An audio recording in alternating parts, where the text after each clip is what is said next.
Popcorn World.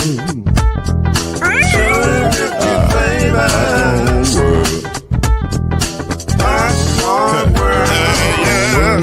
Yeah.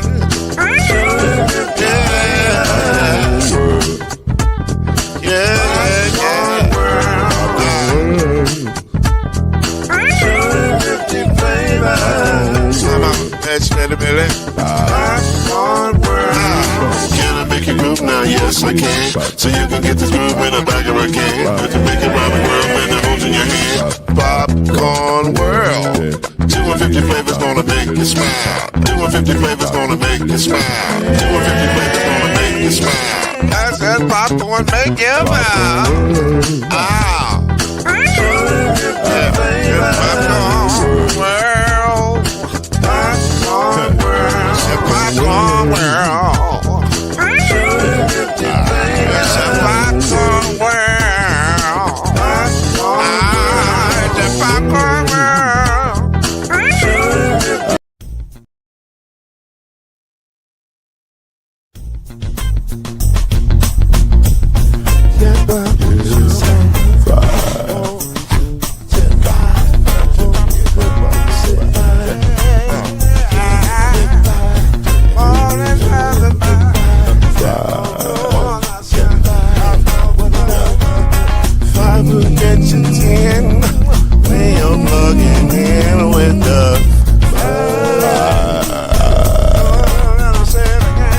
There's no mystery. Let's make history with the five. Oh, the show 2 and 3. Add 1 more plus me and do the 5. The 5. Yeah. We'll keep it on the floor. And the funk was forward. You got 5.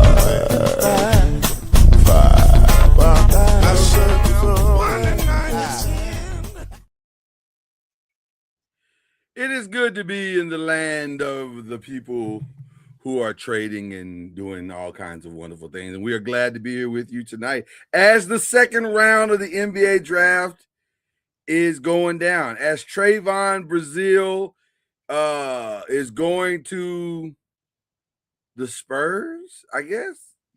But I think that trade is going actually to Denver. I'm trying to figure out what's happening here. It says pick is in Spurs, but reported trade.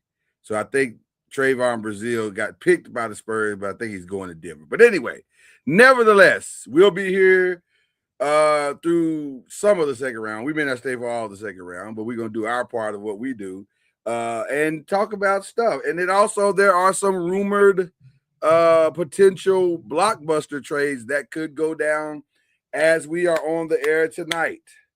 So we will talk about that if thus trades occur. But for now, that is the great Chad Major over there. That is the great Byron Lusby. And I am Lloyd Spence, a.k.a. Mr. Noise. And we're glad to be here with you on the 5. This will be our final show for the summer. After tonight, we're going to take a break. We'll come back bigger and better than ever in September, I guess, or August, or whenever we come back. Probably be August sometime, but at least a month we're going to be gone. So that you ain't going to see us. So we got a lot to talk about tonight. The draft went down, or the first round of the draft went down last night, and it was interesting. Not as interesting as we thought it was going to be, but it was interesting. It was definitely interesting. And so we will talk about, let's talk about what happened. First of all, let's run through, I guess, a quick reminder to everyone as to who went where. And let me pull that up. We have that. Production has loaded that into the system. So let me pull that up so we can see it together.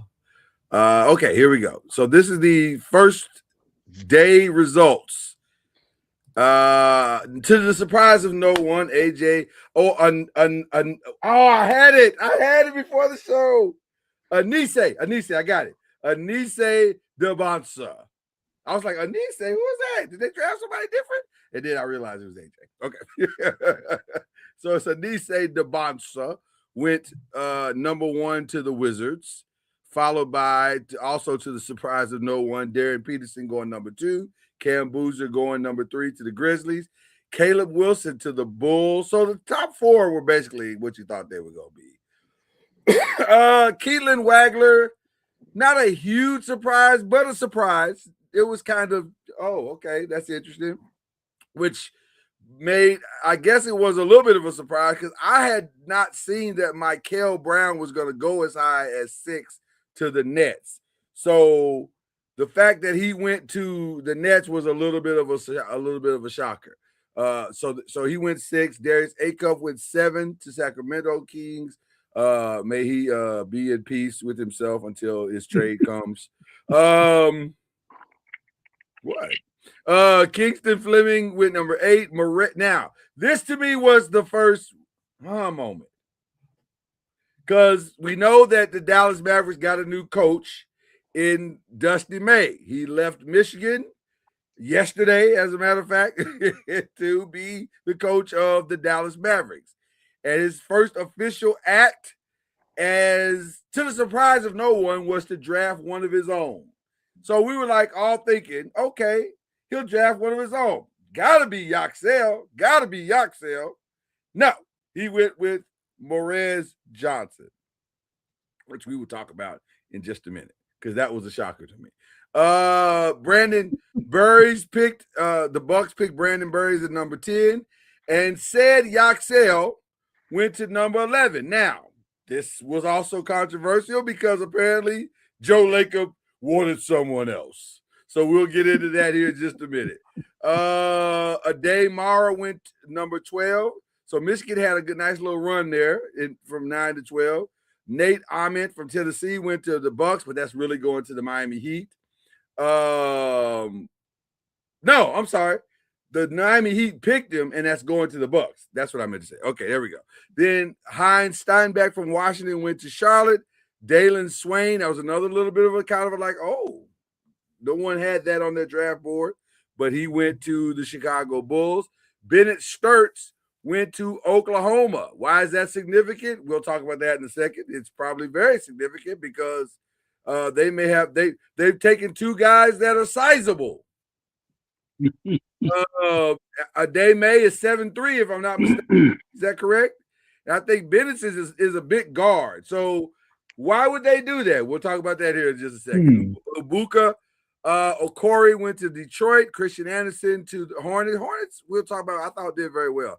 Alan Graves went 19 to Toronto. And then the Spurs entered the draft.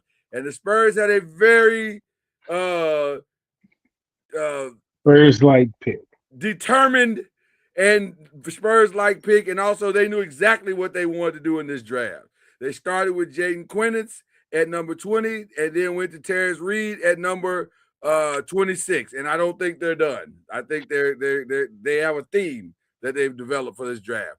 Kareem Lopez to the Grizzlies. LeBaron Philon, who stayed longer than we thought he would. Actually, if I'm being honest, I thought he might have gone at 15. He did not. He dropped all the way down to 22 and then curiously went to the 76ers, which kind of tells me that Tobias Harris might have seen his last days. But we'll talk about that in a minute. Zuby Ejiofor to the Hawks. The Lakers came up to the 24th spot, switch spots with the Mavericks. See, we're still on good terms. They went up to the 24th spot and took Cameron Carr, which was an interesting take as well. And we'll get into that. Sergio Delaria with 25th, Terrence Reed 26th, Chris Sinnock Jr. went 27 to the Celtics, Joshua Jefferson 28th.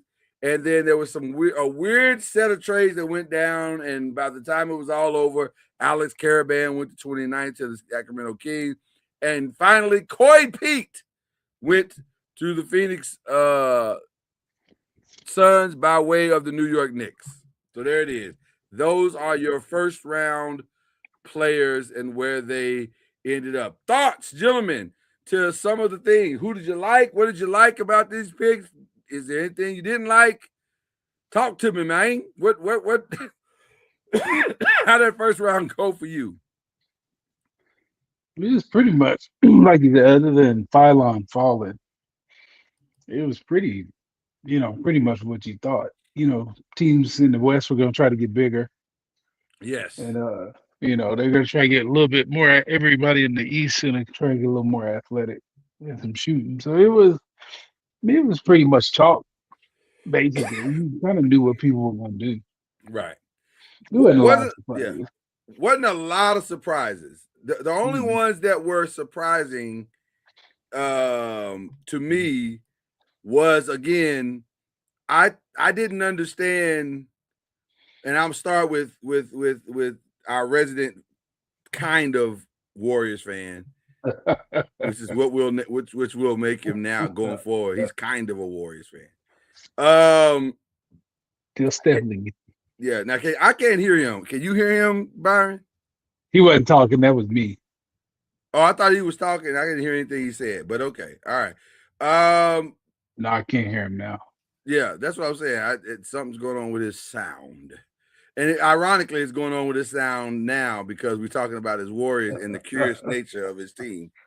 But while he's working out his And the sound, infighting, right, and the obvious infighting. right, the obvious infighting. So it was weird because Joe Laker was in Mike Dunleavy's face, like, what are you doing moment? And Dunleavy was like, I'm taking the guy I think is the best guy at this position. And by the way, not many people would argue with that pick, especially in that system. That thing to me, and I happened to be on the phone with Reggie Love. Shout out to Reggie Love. I was on the phone with Reggie Love at the time when they was about to pick, and I was like, they should take Yaxel because that's a perfect fit for them. He's a perfect successor to Draymond Green. He does all the stuff. He'll do all the stuff, except he's going to be a better scorer than Draymond is. So How is he? he's about 6'8", in Chad, about 6'8", Okay, so he's the 6'9", same something like size. that. Okay, so he's bigger. Yeah, I think he's bigger in some regards to what Draymond is. So I was like, man, that's a perfect drop, plug and play kind of guy that could play this year and be impactful this year. And Joe Laker was having a fit, and then he walked off with it, throwing his hands up in the air, and I'm like, okay. And everybody in the group chat was kind of talking about it, and Charlie was talking about it, and I was like, Charlie was like, well, these things happen. I said, I don't really care if it happens or not. My question is, who does he want? Like, who did he want in that moment? So, Chad, did you hear anything throughout the day about who he wanted, or what was the beef? Chad still ain't got to work. You muted now, Chad. That's why you can't be heard now. If you unmute, I bet you good things will happen. Let's see. Say something, Chad. You got to say words. Okay, nope, it's not happening. Okay, just go out and come back in. We'll talk amongst ourselves until you get back. Byron, I think that was the right pick. And you know how I feel about Mike Dunleavy. Like, I think Mike Dunleavy gets it wrong quite a bit. So I thought I was actually impressed. I was like, oh, he went and got the right guy for that system. What were your thoughts about that pick as well? I didn't understand it either because like everybody hailed that pick when they made it. Like this dude is getting put up in rookie of the year, conversations already. Right. So I didn't understand why people were so. I didn't know why he was so mad unless there was a trade they wanted to work out or something. I don't. I've never seen an owner get in somebody's face like that. Yeah. And so then it made me look at, okay, well, who was after him? Because I said, was it a day? Maybe he wanted a day instead of Yaxel or Nate, or I was trying to think of who he would have wanted because nobody else on the list, other than upside of what I think Jaden Quainus is going to be, I don't think they even come close to what Yaxel is. So I thought they nailed it. I gave him, but if I'm being honest, my grade was an A+.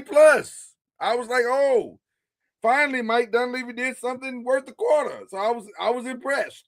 Yeah, I don't know. Yeah, I didn't get that one. I didn't get that one. I didn't get that one either. But But like you said, everybody said this kid is actually an upgrade to Draymond right, because he can he's a score. he if he takes the lessons of Draymond from the defensive side and adds it to his already pretty solid offensive game, he's a Yeah, steal. He could right. easily be. I'm not saying he's going to be rookie of the year because he's got a lot. There's a lot of guys ahead of him that are really, really good. But Yeah. he's going to have an opportunity to make a first team rookie because they should be. It should be a significant upgrade and a nice. I think he's what they wanted Jonathan Kuminga to be when they drafted him. And so I love the pick. So I was really confused by that. So Yeah. let's see if we get Or that here. maybe the GM wanted the other guy. Maybe the GM wanted the center, and they were like, "No, take this guy." Can Maybe you hear that me was now? the battle. Yeah, we got you, Chad. Okay, so Chad, give us the 411. Have you heard anything? What was the beef? Why were they beefing? There was a issue where they thought they was going to trade for someone. The trade fell through, and so they had to make a pick. So so they had their eye on a player. Do you know who the player was? I don't. That has not been released. Okay. But okay, so the trade, I know it was mad. I was like, why is he so mad? So okay, so there must have been a significant trade that they thought they were gonna get. Yeah. And well, then that goes back to Mike being fired again. So he's probably gonna Yeah, it's I mean, listen, I don't know what the trade was. I'm sure it'll come out over the next couple of days. But Yaxel is a solid pick. He is. Yeah. That is a solid pick and a guy that can help you day one. Exactly. Yeah. So, I like the pick. So you definitely. But that we have to measure the pick now versus the trade. So that was, once we find out who the trade is, then we'll say, oh well. Yeah.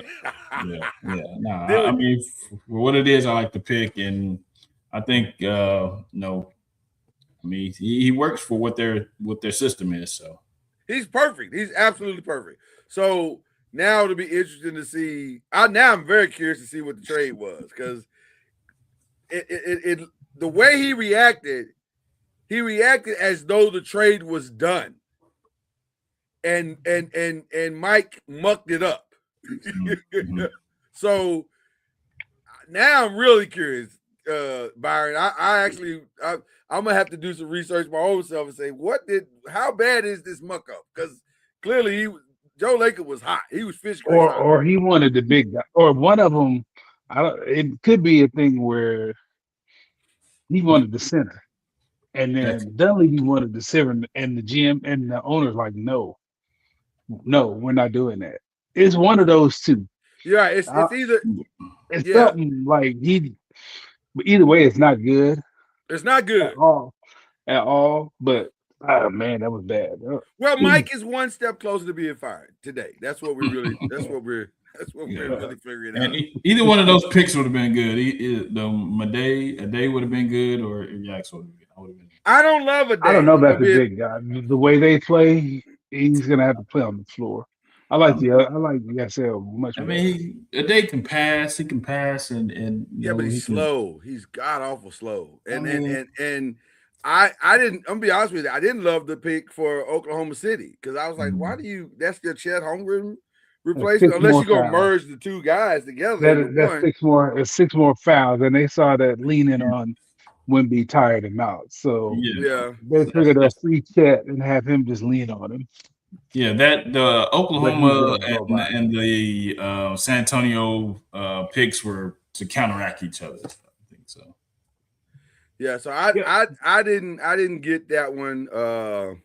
I didn't love the Dave pick. I thought now as far as winners and losers, it's hard to say that, and I don't even really, if I'm being honest with you, I don't want to get into the winners and losers because who knows. Mm-hmm. So maybe somebody won that we didn't even see won, right? But I'll tell you the picks that I liked and the placements that I liked. And I think I think I like Derek Peterson in Utah. but they got a log jam there. And then I heard something about now they thinking about putting making Ace Bailey come off the bench. And I was like, okay, I don't know what y'all doing at this point because that doesn't make any sense. So I don't know I don't know how to feel about the Darren Peterson pick. I thought the Grizzlies reloaded well with Cam Boozer, with Kareem Lopez. That's a solid rebuilding type thing. I'm not as big on Cam Boozer. You're not a Cam Boozer guy. I don't think he's gonna get any better than what he is.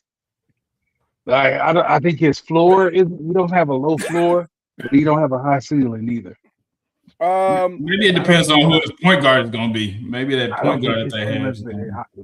I think he's one of them. What you see is what you get. That's me. I don't know. I think he's going to be exactly what his dad was, a contributor. I don't think he's going to be. But it's going to be an all-star. They're looking for an all-star, right? Maybe he might stumble into some all-star years because of injuries and I think he's going to get the ball. He's going to get opportunities because other than Ja, I don't know who else they have. Which is what I'm saying. I think he'll be exactly what his dad is. When his dad was at Utah, his dad was an all-star because there was nobody else on Utah. And so he put up nice numbers. But then when his dad went to other places like Cleveland and other places like that, he was just a dude doing a thing. And so I think that's what he's going. I don't see Cam as being this generational talent like I've heard. And I love after. Right. Well, listen, that's to me, that's where the failure is. If you want to look at a failure, I think the Grizzlies should have taken Caleb Wilson. He might be the best player in the draft when it's all said and done. Caleb's going to be a problem. I'm telling you. First of all, they're going to love him in Chicago. They are going to love him in Chicago. And Chicago has some pieces too, so they get some young pieces too. Yeah. So I think that's where, if you want to talk about a misstep, that might be the misstep that they should have taken Caleb over, especially if they're not going to keep John Morant. Then you really are starting all the way over. What is Cameron Bruiser doesn't bring the ball up the court? So what are you doing? So that doesn't make a lot of sense to me. I felt bad for Darius Acuff. Great talent, but he'll do his 4 years. Yeah, he'll do his 4 years in Sacramento, and then he'll move on, just as obligated once you signed up in Sacramento. Which team would he have been better for, at Clippers or Brooklyn? The Clippers. The Clippers, probably. Yeah. Actually, Michael is not a bad pick for them. He's a great scorer. He's a slasher. They'll love him there. He can put the ball in the bucket. They won't win any more games than they're winning now with Michael. But is his back going to be an issue, or is it all? Oh, listen. His back will heal the same. His back will heal the same way that James Harden's back healed when he left Brooklyn.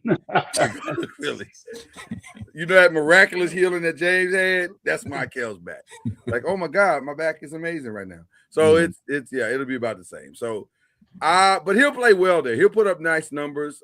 His rookie season. The one that got me. Let's talk about the one that got me. I didn't understand Morez to Dallas at all. I do. Okay, talk to us, because I didn't see that. I don't see that in him. I think that the reason why Dusty picked him is because he's his favorite out of the three that was drafted.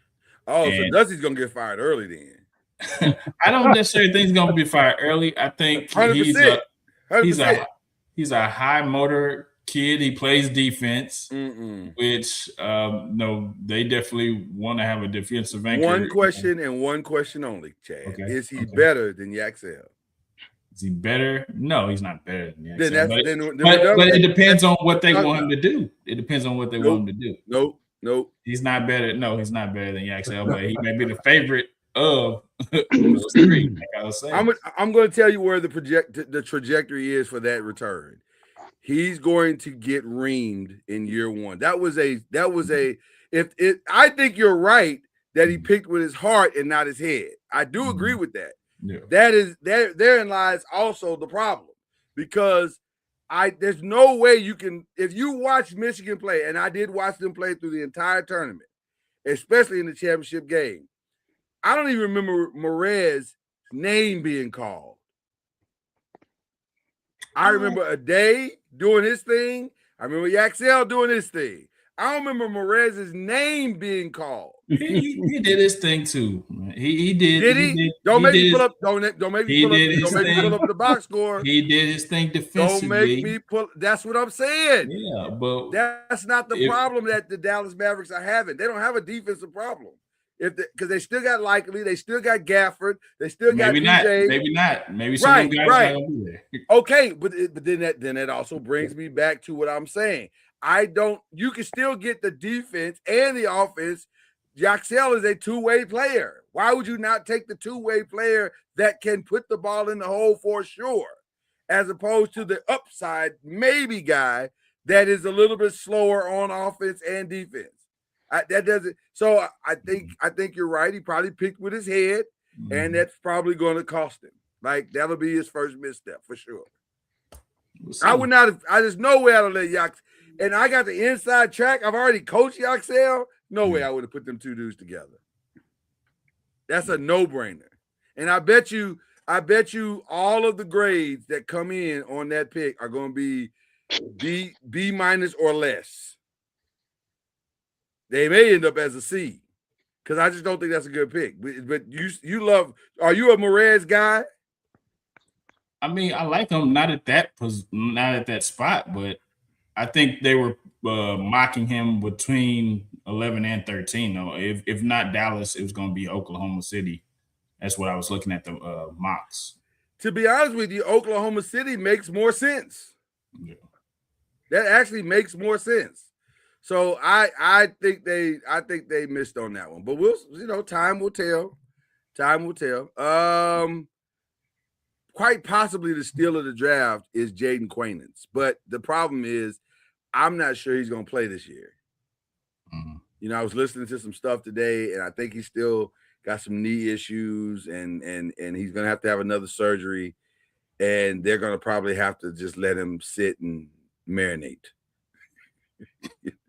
For 1 year. Now, once he heals properly, if he comes back to what he was, it's going to be an outstanding pick. I mean, an outstanding pick. Mm-hmm. But right now in year one, man, he must have messed it up bad. Yeah, he hasn't played. He had the surgery at 25. Yeah. So it's been a year. Over a year. So it's been over a year. You're right. It has been a while. Maybe I don't know. But yeah, I agree with you. If maybe something else was going on too. Yeah. If he can give him something at the back half of this year, it'll be great. And then be ready to really roll next year. But yeah, I agree. Yeah. I mean, you can stick him in the G League for a little bit until he's ready. Okay, real quick, I just want to throw this out, which when you start to hear words like this, you realize something's cooking. Shams Charania just 6 minutes ago says, and then of course my phone went dark. Okay, he says there is a sense, Boston has a sense of purpose in the Jaylen Brown trade talks. A sense of purpose. That I think it's going down before we get done tonight. I do. You got to go. Yeah. Well. So let's get into that right now, because I was going to save that for question 3, but let's actually get into that right now, because the reality is you do have to go. You can't walk that back. No, I don't. Now, should they walk it back? Should they walk it back? They should try, but it's their fault. They in this spot. Yeah. Like they brought it on themselves. They know they offered him in the Giannis trade, so you can't go back. You got to. It's not even that. It's the fact that he carried the team all year. Then you bring Jason Tatum back, and then you don't even treat him like he's a bonus. You put him back with big minutes, like he didn't just carry you like to that Jalen point. didn't just get you to the second spot in the East. Yeah, like this dude wasn't coming back off an injury, and then he gets hurt, and like that. You don't do that. That dude. Now you see how they feel about him, though. That's why he want to leave, because you see he get no respect. Yeah. Well, he definitely had an Ice Cube moment. Here's what they think about you. Yeah, I wouldn't want to stay somewhere that I'm not respected either. So I get it. Yeah, I but it didn't even have to come to that. Like you that's bring where I'm Tatum going. along, That's you where I'm bring going. Tatum along as a bonus. Like anything you get from this guy is extra. You don't treat it like that's the main dish when the other guy is the one that got you there. Yeah. And by the way, the other guy is pretty darn good. He led you because honestly, you could make a more than solid case that had Tatum not come back, Jalen was the MVP of the league. Like I think they single-handedly killed Jalen's MVP run because Jason came back and put up numbers, so it looked like Jalen was just the holder, the holding place for that for who was dynamic on that team. Listen. Cam was asking me. He said, "Shout out to Cam." He said, "Hey man, I still would try to keep him." I said, "You can't. It's over. Yeah, it's over. You cannot float this man." And matter of fact, they didn't even float it. Last year they floated him out there. This year they were brazen and said, "If we can get Giannis, Jalen is gone." Yeah. So you're basically saying the guy that helped you get your first title or your 18th title and was your MVP candidate, we have no value to him other than we need to move him on for something better. That's the thing. You can't walk that back. Finals MVP, and you. You can't walk that back. It's over. It is over. That conversation is over. So unless you give him, the only thing that would fix it is even more money. And then, do you really want to pay this dude $70 million exactly. a year?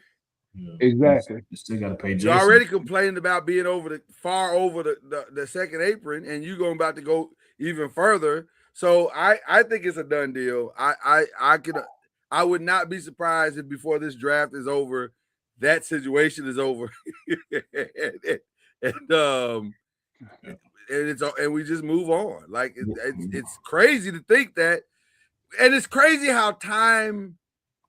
Or I guess the way I want to say this, it's crazy how we don't learn the lessons of time. We've seen this movie before. Shaq and Kobe. Mm-hmm.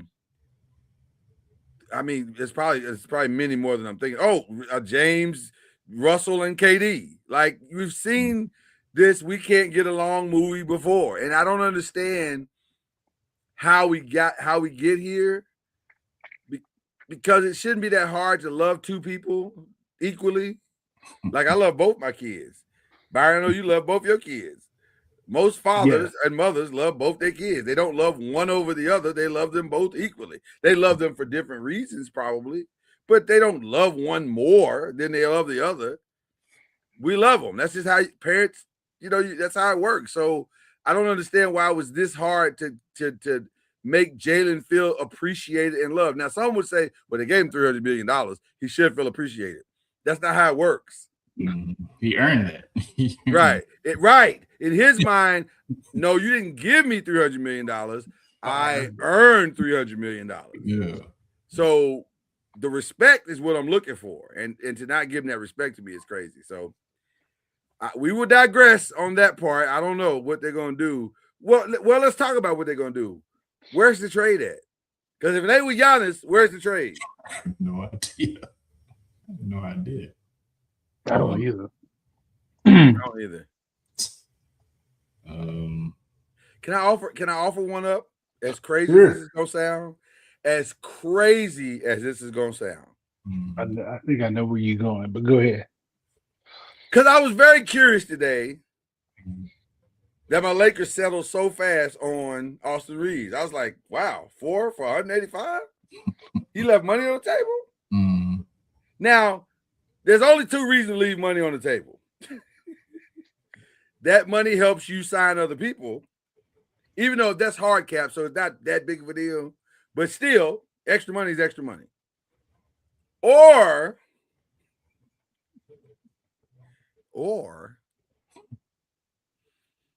maybe we about to F them picks and that player and ship all that off. Because that saves Boston a lot of money. Yeah. And all the ego stuff is gone because Austin just want to hoop. And by the way, shout out to Austin Reeves for getting his bag. Listen, how you want to feel about him as a player, or if you think he's good enough, or he's a defensive liability, which he is. Right. The bottom line is the man was an undrafted rookie and went from undrafted rookie to we got our first big trade of the night. Isaiah Stewart is traded to the Memphis Grizzlies. If that is not the most Memphis Grizzly player of all time. Yeah. Wow. Perfect fit. 3 future second-round picks is what he's getting. They are going to love him in Memphis. He's exactly. Yeah. He is all things Memphis. It's a perfect pick. Only thing he's missing is a gold tooth, and he needs to change them dread to a curl. And he's perfect. He might have it. Wow. Bill Simmons said some things are just meant to happen. Some things are just your thoughts, gentlemen, on Isaiah Stewart being traded to Memphis Grizzlies. You nailed it. Yeah, I mean, I can't think of anything better than that match. Oh my God! If I was going to draw up a player or if I was just going to randomly pick a player out of the league and say he's a Memphis Grizzly, it would be Isaiah Stewart. So that's crazy. Him and Ja gonna be trouble. Huh? So him and Ja gonna be even more trouble. Oh, Ja's gone. Yeah, you ain't got to worry about Ja. Ja won't be there. Nah, Isaiah Stewart he may fight on the court. He ain't no off the field stuff. Yeah, I haven't heard him do nothing crazy off the court yet. Not yet. But he in Memphis now, so it's you don't mess around in Memphis. Some dudes know where to go. Well, except for John, they know where to go and where not to go. I agree with Ron. I think the only thing Isaiah Stewart is missing is a deuce and a quarter. And if he can get him a deuce and a quarter, he's got everything he needs to survive in Memphis. Oh man. But yeah, so that's the first significant trade, which is interesting from the Detroit side as well, because that says to me that they're going to go more offensive. They're trying to find ways, which by the way they should. They need to find more ways to put the ball in the hole, and they don't have that right now. Is that a possible Jaylen Brown move? Also, could be a possible Jaylen Brown, making room for a Jaylen Brown to come in and absorb some of that. But then who you send out? Do you send out Duren? You'd have to send out Duren in that scenario. Yeah. And by the way, man, I'm gonna just be honest with you. I am still on team. I can't pay you that. Like $200 million. I know you're eligible. I get it, but I can't pay you that. And Cam and I talked through that as well. And he was like, "Well, what if we got all the other offensive pieces, and he's just gonna do defense and okay, but do I still have to pay you that? Because $200 million is crazy for it. Because right now he's only got one defensive team. All defensive team on his resume. So to me, I don't understand how you get one and that automatically gets you into the 200 million range. That's the market, man. That's the market. That's the way it's going. I can't do it. It's the season of overpayment. I can't do it. Not one. When Draymond got his contract, I was like, that makes sense to me. That man had a defensive player of the year. That man had several defensive and he ran the offense. Yeah. All of that makes sense to me to pay him $200 million. Paying Duren and he can't even shoot a layup. That's crazy to me. But especially after that playoff run. Oh, he was awful. He was awful. So then how do you put him in a deal? So if you're the Celtics, is that value? I don't know. That's what I'm saying. I don't know if that's value. Now, do the Celtics do the Pistons go real crazy and say we'll flip-flop Cade and send Cade to the Celtics? And picks and whatever? I don't think so. Because don't you have the same problem if you send Cade? Actually, didn't you just get worse if you send Cade? Yeah, that's not the answer. Okay. So Chad, what is the answer? Who should get in the mix? I did hear Detroit as one of the teams for Jalen, so that is a possibility. I've heard the New Orleans has a lot of great pieces, so I can see New Orleans getting in the mix with the center Yasiv, because they rejected us. We made a pitch for them last night, and they were like, "Nah." Does the deal include Zion? Or? I think it has to, money wise, to make the salaries match. Doesn't it have to include him? I would want to keep Zion if I'm bringing Jaylen Brown. So no, I don't want to keep Zion. If I'm bringing Jaylen Brown, I think We've already done that, but not with Jaylen Brown. What's going to happen? What's going to change? Is he going to stop eating with Jaylen Brown get there? I think he'd probably get more motivated as far as to try to get it right. Hey man, that dude was the franchise for 5 years. If that don't motivate you, ain't nothing that's gonna motivate you. He ain't had no veteran presence over there, man. Do you need a veteran presence when you making 250? Have a chance to make $250 million? Sometimes, and they've handed you the keys to the franchise. Sometimes you need some guidance. Jordan shoes. Right. I don't understand. Listen, if I gotta motivate you that much, I don't want you. I shouldn't have to motivate you that much. That's a lot of motivation. What I'm not gonna do is coddle you. Yeah. So no, I'm not doing that. I think now somebody may take a fly on Zion, maybe. I know they're hoping that someone will. My only problem with the strategy that the New Orleans Pelicans have as it relates to Zion is that people have seen him. Like people have sight. Mm-hmm. So they've seen what he is. So how do you sell that to somebody? Right. So I don't know how they're gonna pull that off. But I like Herb Jones. I like Trey Murphy. Mm-hmm. That would be I like the center, Masiri. DeJounte still over there. DeJounte still there. And by the way, I keep hearing that the Celtics want to get rid of Derek White. I don't know. Why is everybody abandoning great defensive players? Like as if defense doesn't matter in the game. Wow. Yeah, I don't know. That's crazy. That's crazy. Well, they don't want to pay him. Let's get to it. They don't want to pay him.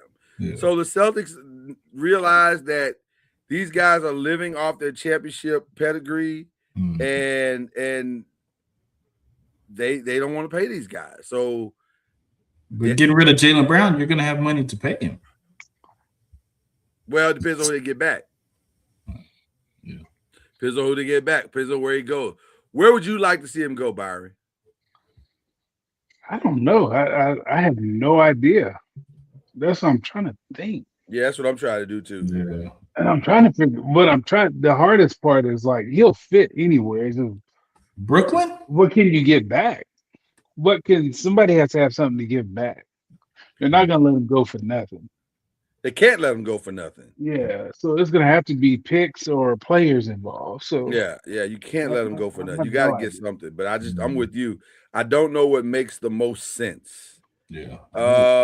Say like a Brooklyn or somewhere. Let me see here. I don't think they have the assets to. Right. I'm trying to look around now. Cleveland, maybe. Maybe that's if LeBron don't go there. Chicago. They don't have any. They don't have anything to give. That's the only problem. Yeah, a ton of wings. Maybe Charlotte wouldn't because they got a nice little nucleus. So I'm hearing they do not want to re-sign Mikal. Mikal Bridges. I'm hearing they do not want to re-sign him, which is interesting. But I can also understand that because he overpaid for what you got. Right, and he hadn't really done anything. Like he's a highlight reel from time to time, but he's not done anything. Mm-hmm. How about Denver? Perhaps. Jokic and Jaylen Brown is a problem. Yeah, that is a problem. Are you going? Yeah, I mean, if they got rid of Jamal Murray, I would say Jamal. I'd package up Jamal and maybe Aaron Gordon. Yeah. And send them both out and be like, here you go. They got to do something. Denver's got to do something too, because their window is closed. Yeah. Does it make sense for the Clippers to try to do a Jaylen Brown Kawhi swap if the Celtics will listen to that? Got to see if his uncle will allow that. What? What did Got you to just see if say? Kawhi's uncle will allow that. Yeah. Uncle Dennis, we calling him Yeah. we calling Balmer, and we should be calling Uncle Dennis. Yeah. Uncle Yeah. Dennis controls all of that, sir. I mean, I could see it. But then again, you had the same thing if Kawhi goes over to Boston with him and Jason Tatum. I think you had the same issue. What do you mean? Say that again. I don't understand what you just said. Two alphas trying to wrestle for the ball. No, Kawhi ain't like that. Uncle Dennis is like that. No, I don't know if it's gonna work. I don't think Kawhi's like that. Kawhi's on the down slope too with those injuries. Like, but he still probably Kawhi, think he can do what he need to do. I don't think so. He ain't gonna be out there as much because in past performances, future performance, he ain't gonna be out there a whole lot. Right, and you only need Kawhi at the end of the season anyway. Like that's the only time you can sit Kawhi for 40 games and be like, just show up, at the end, sir. Wow. What am I? Help me. Okay, you laughing at what I'm saying, but am I wrong? Nope. No, he's hurt a lot. No, he's hurt all the time. He's hurt. You need to hang it up then. Uncle Dennis ain't gonna let him hang it up. Squeeze all the juice out of there. He gonna squeeze all the juice. He's gonna squeeze all the juice he can get out of there. Give me all the fries you can give me. Uncle Dennis want all the money. I ain't mad at Uncle Dennis, except I am mad at him. Like he be doing some unscrupulous. First of all, let's start there. Why you got your Uncle Dennis as your manager? Let's start with that. That's really the first mistake right there. It's just like an episode of Survivor's Remorse. But it's not though, because they didn't let Julius handle the money. they were crazy, but they weren't that crazy. They were not that crazy. The ones that make sense to me the most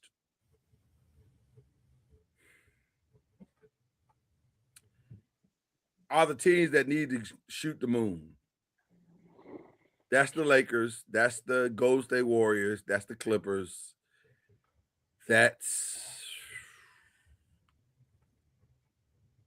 Boy, if Miami could pull it off, that would be the most gangster. They need shooting. Yeah, but they can't. They desperately need shooting. They have none. Yeah, they need. They don't have any more. They ain't got nothing else to give though, except for Bam. Yeah, they need to help Giannis and Bam out. So. Well, I don't see Bam. Spacing that floor. Cam was here and then he wasn't. So I don't know. Maybe I guess he'll come right back here in a minute. Those are the ones that make the most sense to me. So we'll see. We'll see how that unfolds. I'm sure Cam will have some thoughts, but while he is efforting to get back on the show, let's go back to question 2. We skipped question 2 to go back to okay. Is this him? Is this him pulling up here? Okay, there you go. There he is. What's going on, Cam? Can you hear us? What's up?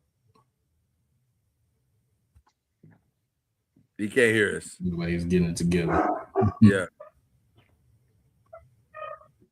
Call production, Cam. Yeah. Yo.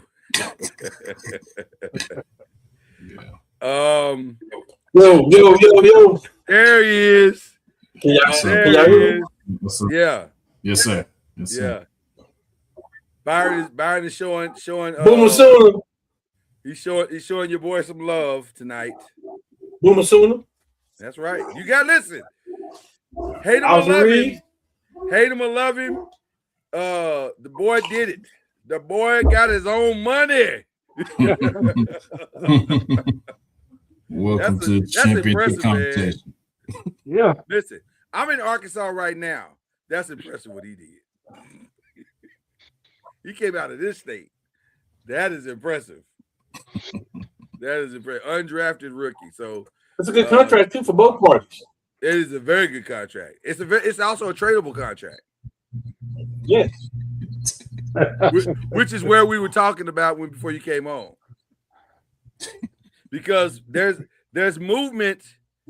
I'll read it to you like Sham said it. Sham said, and I quote. Oh, you talking about Jaylen Brown. Jaylen Brown. I have to read it first. There is a sense of purpose in the Jaylen Brown talks right now. A sense of purpose. It means we have to do it. That means Jalen probably said something sideways, and they're like, "Okay, we get it. You want to leave? We got it. We got it." So you're already trying to trade Austin Reeves for Jaylen Brown? I'm not trying to do anything. I'm saying when you look at the landscape of the NBA, is there a value pick or a value trade for Jaylen Brown? You kind of hinted it at the contract thing. You kind of. I did, because it's a tradable contract. But I'm saying, if that's not it, where else would you go?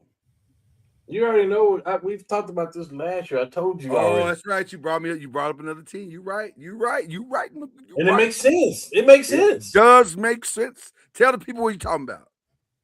Go over there with Daddy, the person that drafted you. Because they got a lot of picks. They got a lot of players. They got a nice team. They missing Jaylen Brown. That might be why they floated that Ace Bailey thing today. Because that was weird. That man started 61 games. They said he's going to the bench. Huh? that could be. That don't even make sense. It's gonna take one. Ace Bailey's gonna take both of them boys over there. I think if they but listen, as much as Danny Ainge is a legend in Boston, you can't even come talk to me if you're not going to talk to me first about either marketing or Jaren Jackson. We starting the conversation with that. Mm-hmm. And I really want Jaren Jackson. If I'm Boston. If I'm Boston, I want Jaren Jackson. I don't think that's going to happen. That's not going to happen. Then hang up. Hang up the phone. Did somebody hang up the phone then? Hang it up then. Hang up. They're not talking about it.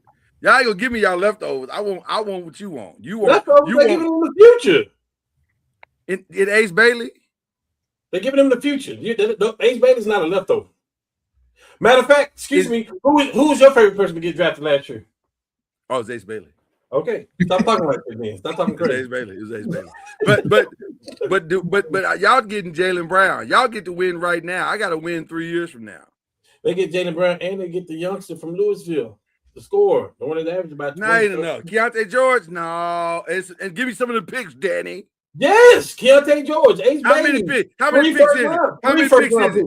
How many picks is it? Danny gonna say Efton picks. Efton picks. 3 picks. Hey, hold on. It's Danny Ainge. Danny Ainge will get what he wants. Hold on. You said 3 picks. 3 firsts. How about 3 firsts and 2 twos? And them other 2 dudes. It sounds good because you're gonna put now you can put marketing, Jerry Jackson Jr., Jaylen Brown. You can get some other guards. Plus they got Ball, and they had some other couple of young cats over there. I would do that deal. Absolutely, you would. I do that deal. That's a solid deal. With that being said, he's probably gonna be in Atlanta though.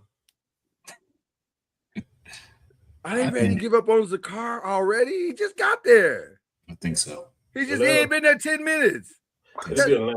He living in an apartment in Atlanta. He ain't even got properly twerked on at Atlantic City. Whoa, that's crazy. No, I'm just saying. Y'all know that's true. He ain't had time to get the lemon pepper wings yet. He probably working his way from barbecue to lemon pepper. He ain't even had time. Hey, that's his fault. Can I ask you about a blockbuster though? Talk about it. You think a blockbuster's on the way? Would you take draft picks, Cornette, and Dylan Harper to Boston for Jaylen Brown? Not Cornette. Not Cornette. Cornette, the center, the backup center. I know you're talking about. No, the answer is no, absolutely not. But I would. But now, if you give me Harper you give me this pick that you just made acquaintance Ain't gonna happen. and the picks, I'm listening. It's a team. It's a good team for Jaylen Brown out there. It's going to make sense for everybody. Well, it'll be interesting. Hey, Lord, but me and you talked about the most gangster. Hey, check this out, Byron. We talked about the gangster thing to do. The gangster thing to do would be for Milwaukee to turn around and trade for him. Listen, that's what we did say. Listen, wouldn't that be the most FU Miami moment Absolutely. of all? So we got our picks from y'all, and also, Yeah. And by the way, Tyler Hero makes sense in Boston. Yeah. Amen makes sense in Boston. That both of those guys make sense in Boston. And give me Miami's picks anyway. Now, still got your picks, Pat Riley. I like that. I love that. On the cool, Milwaukee got some stuff I want over there. They trying to shed salaries and stuff like that. Listen, the Lakers had no bench. That's part of the main reason why we lost. We had nothing coming off the bench. Nothing to go to at all. I'll take Kyle Kuzma off the bench right now. Bring him home. Yeah. Right now, off the bench? Yes. Hey, you gotta leave that sweater though. I'll take Miles Turner right now. I'll take Miles Turner to start. Hey, coming off the bench. He's better than DeAndre Ayton. Kyle gotta leave that sweater in Milwaukee though. That's what I'm saying though. And me and Lloyd and me and some others was talking about Miles Turner. Listen, Miles Turner have played like boo-boo for me, in my opinion. And I ain't talking crazy. He from the city. Mm-hmm. He don't play like boo-boo. But a part of that is coaching, of letting him settle outside and who he plays with. You put him over there with a Luka gonna have him in a pick and roll, pick and pop. Gonna make him successful. That's just my. Can I give a message to the kids real quick? Just real quick to the kids. If you are 6'8" and up, if you're the kids, if you can master a real low post game, you'll make $400 million in the NBA. Yes. Mm-hmm. Stop popping out shooting threes. Just master the inside and be Shaq like dominant or Tim Duncan like dominant inside. You'll make $400 million. Easy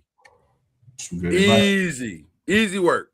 And be able to shoot between 15 and 18 feet. Yeah, all you need to go is from elbow to baseline, and you'll make $400 million. Easy. 75% of your free throws. Yep, 75. If you can give me 75, I don't even need 80 and 90. 80 and 90 is a plus, but if you give me 75, I'm a happy man. I'm a happy organization. So, but as bad as my guy's been in Milwaukee, I'd take him over DeAndre Ayton. I don't want to say that bum's name in LA. Over dominating. Oh man. Oh, he's terrible. I'll take Miles Turner's like year over. At least Miles is trying. DeAndre wasn't even trying, dog. Right. He wasn't even trying. He wasn't even. There are moments when you go back and watch some of the film on DeAndre, and he's just standing there watching the rebound go by. That's crazy. He's Otis Redding, sitting on the dock of the bay. He's supposed to go to LA and show out, and he ain't do it. That's crazy. He did not. And bought a chain to say he did. That's what's crazy. All right. Let's go back to question number 2. We didn't even talk about question number 2, Cam. We're gonna lead off with you, brother. Let's before we definitively say our thoughts on this, let us remind the people what Miami gave up to get their guy. Can we do that? Miami decided we want Giannis, and we're willing to pay a high premium. And they did pay a high premium. They paid the following things which Miami did. Let me pull it up here. Where is it at? Miami did the most is what they did. Let me just pull it up from my phone because it'd be much faster for me to get it from my phone. Miami gave up Tyler Hero. They gave up where is it at? I had it and then lost it. Hawkins. Yes, they gave up So Milwaukee gave up Giannis Antetokounmpo and Bobby Portis. And so let's be clear also. Let me be very clear also. This is not the final trade. These are just the trade principles. We don't know if all of these players are going to Miami. They probably are not. And we think all these players are not necessarily going back to Milwaukee. So this is just the players that are going in and out. Here we go. This is the framework.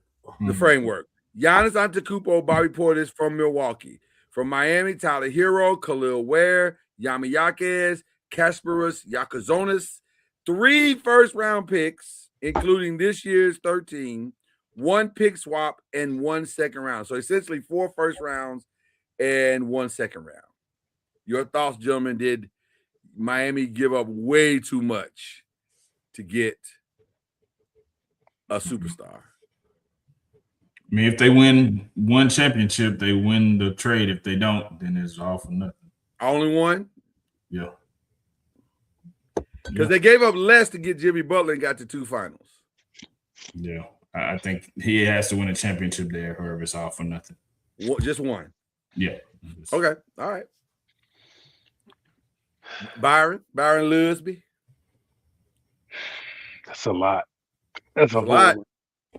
And you got to have. I mean, they got 2 forwards. That's all they got right now. Like, how are you going to build a team around that? They have $18 million to build a team. I mean, where does it come from? I don't know. I don't know if they're going to move Bam and try to get relief that way. I don't know. I don't think so. They don't have a team. I didn't think so, but I just don't know how it's. They got the makings of a great front court. Absolutely. I mean, points are going to be hard to come by. Right. They got the makings of a great front court. Do you think the Jaylen Brown suspected trade will be included in this as far as? It could be. It could be. And that's why we said this is just the framework so far.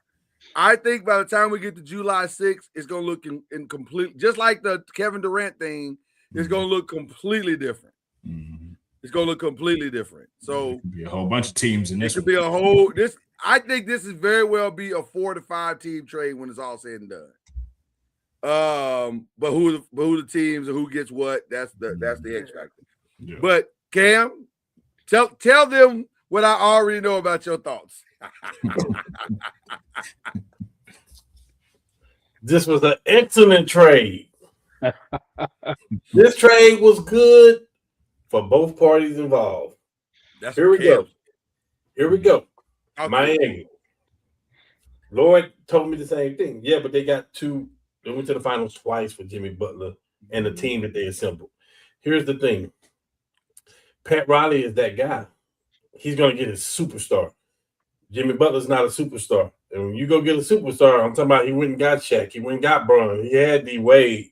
Bosh. Like, I think Bosh was more of a starter. You saw what he did in Toronto. Yeah, he's super. You saw what he did in Toronto. So, these have been – remember, when Bron left, the first thing that Pat Riley tried to do was go get Carmelo Anthony to pair with Bosh and Wade. It's like he won his star. And for me, it's Miami. It's like LA, New York, Miami. You need that star. And like I told Lloyd, if I got a chance to get a superstar, I'm trading. I'm getting rid of all that F them picks. I'm going to get my superstar. Now, Milwaukee, there's no free agent that's breaking down their neck to get over there. Nobody want to go to Milwaukee. So the fact that's 100%.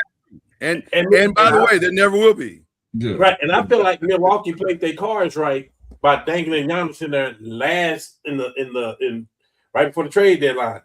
So now I get to start fishing, some picks or whatever. So now the fact that they got the picks, they got the players, they can turn around and flip the players. Listen, the Lakers are in on Khalil Ware right now. They can get Khalil Ware. They're going to give up some stuff to get him. Again, Milwaukee did what they had to do. So I think this trade is good for both teams. Now, Laura brought something else up. Well, we don't know that. Maybe it depends on what the picks turn out to be. Just like Chad is saying, it depends on Miami winning the championship. I'm saying as of now, the framework, everything, I think both teams won. Both teams got exactly what they want. Here's the thing. I was looking today, and they said that as of yesterday, the Paul George trade is finally done. Which is crazy. Right? Which is crazy. That's crazy. I saw that too. I was like, wow. That's But crazy. here's the other thing, though. Yeah. Would they make that trade if they were to tell you that, hey, NCAA gonna be Finals MVP and back-to-back league MVPs? They wouldn't have made that trade. We can't go by that. We got to go by what they got at that point, at that time. That's what the trade is based off. Man, it wound up being Jalen Williams. It wound up being all that. But the trade that they made, that was not a bad trade. I told Lord, the biggest winner is the Lakers, because we got Luka for Anthony Davis, who played 17 games. Because that's the kind of trade that it should have been for Luka. It should have Real been talk. Real talk. It should have been in our reality. It should have been Max Christie, Austin Reeves, and Anthony Davis for Luka in the draft picks. So like Milwaukee did. I think it was good for both teams. I love it. I love it. Both teams. And once you said it kind of like that, I backed off of it being a route, because I was like, okay, that's true. That it's not a route. We don't know if it's a route yet. Right. Now it could be, because Milwaukee. Most likely, those picks are going to be journeyman guys. Unless you're a superstar, you're a journeyman. What pick was Giannis? Like he was in the mid. He was in the middle of the round, like 11 or 12 or something like that. I think he was. Yeah. But that's my thing. If all those other teams knew that Giannis was going to be what he was, they would have picked him. Wait, hold on. Minnesota picked Flynn and Rubio over Steph Curry. If they knew what Steph Curry was going to be, they would have picked Steph Curry. So and that is the point. You don't know, because it's all guesswork at the end of the day. So you don't really know what it's going to be. Phoenix picked DeAndre Ayton over Luka. I know. and they GM, they just got a new president of operations in Phoenix. And where was he from? Where Luka's from. And you didn't pick Luka? Yeah. And I'm sure he was standing on the table saying, this kid Luka is good. He's going to be great. And they were like, nah, DeAndre. You don't know. That's the whole point I'm making. We don't know. Me and you had the argument about AJ. I told you a long time ago, this boy going to be drafted number 1.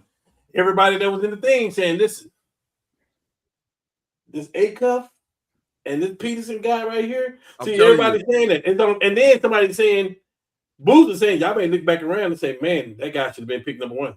I should have been picked number 1 in this draft. Like, we don't know. And listen, only time will tell about all of it. Yeah. So we will see what any of those guys, maybe they all become great. We'll see. This could be a great draft, or it could be they got us. They got us. They fooled us all. That's what they were just regular old dudes, right? So we don't know.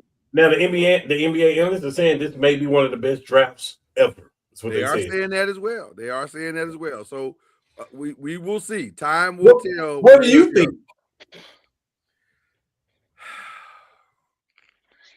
That's a great question. That's a great question. No, I'm not talking about the draft. I'm talking about the players themselves. I'm talking about the trade. Oh, the trade. I have actually. You kind of softened me a little bit, because my first reaction was what Byron said. Like, whoo, man, that's a lot. That's a lot.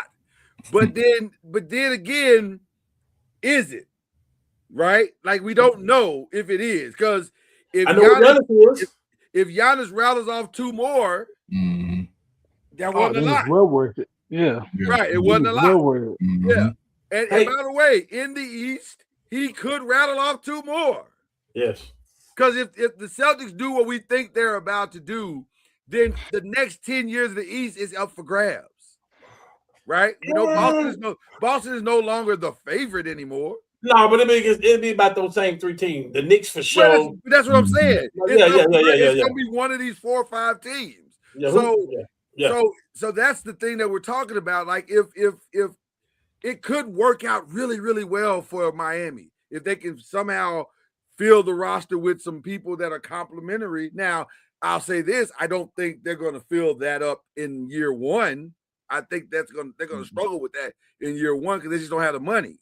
So, but Pat is creative. I will say that Pat is creative. Now, here's the other thing that Pat is also creative with, and this will just make it interesting. Pat is so creative that he convinced 3 dudes to take less when they all should have got the max. Right. So now, if he can convince Giannis to say, "Hey, man, take some off these first couple of years. I'll take care of you on the back end, but let's put a winner out here." If he can do that, now we might have it. Now we have a different situation because he's gonna have to pay some people. You can't.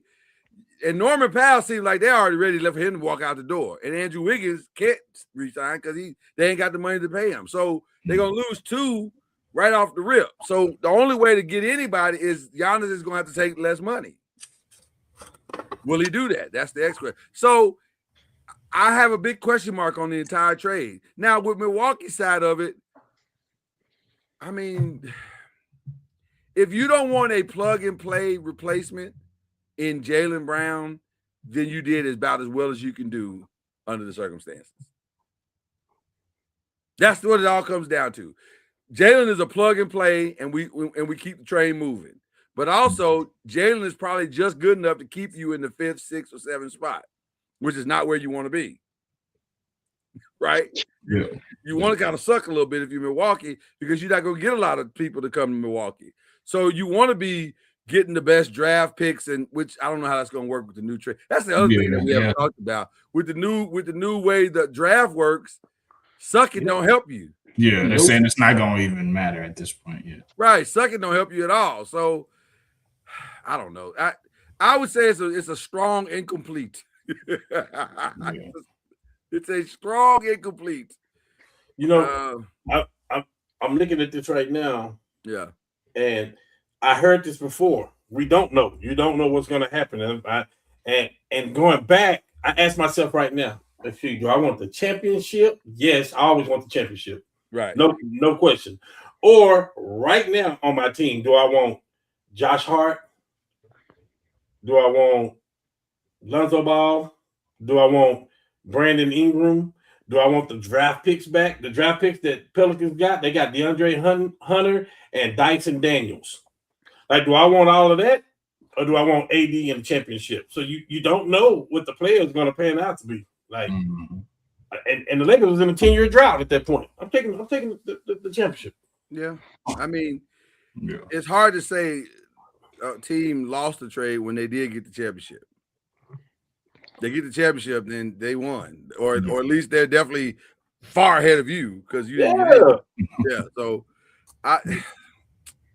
it's tough. It's tough. But time will tell us what's going to happen. We talked about the Jaylen. Do you have? So you said the Jazz. So we can go. I guess we go on to the 4th question, which is who needs to make some moves. Like the draft is just about over tonight, but who needs to be thinking about tomorrow and what moves they make tomorrow? The 2 people on this side of this Hey, we willing to do it. No, I know because we ain't saying nothing. Yeah. We've been having some real waiting to see what they come up with. That's what I'm waiting for. See what they come up with.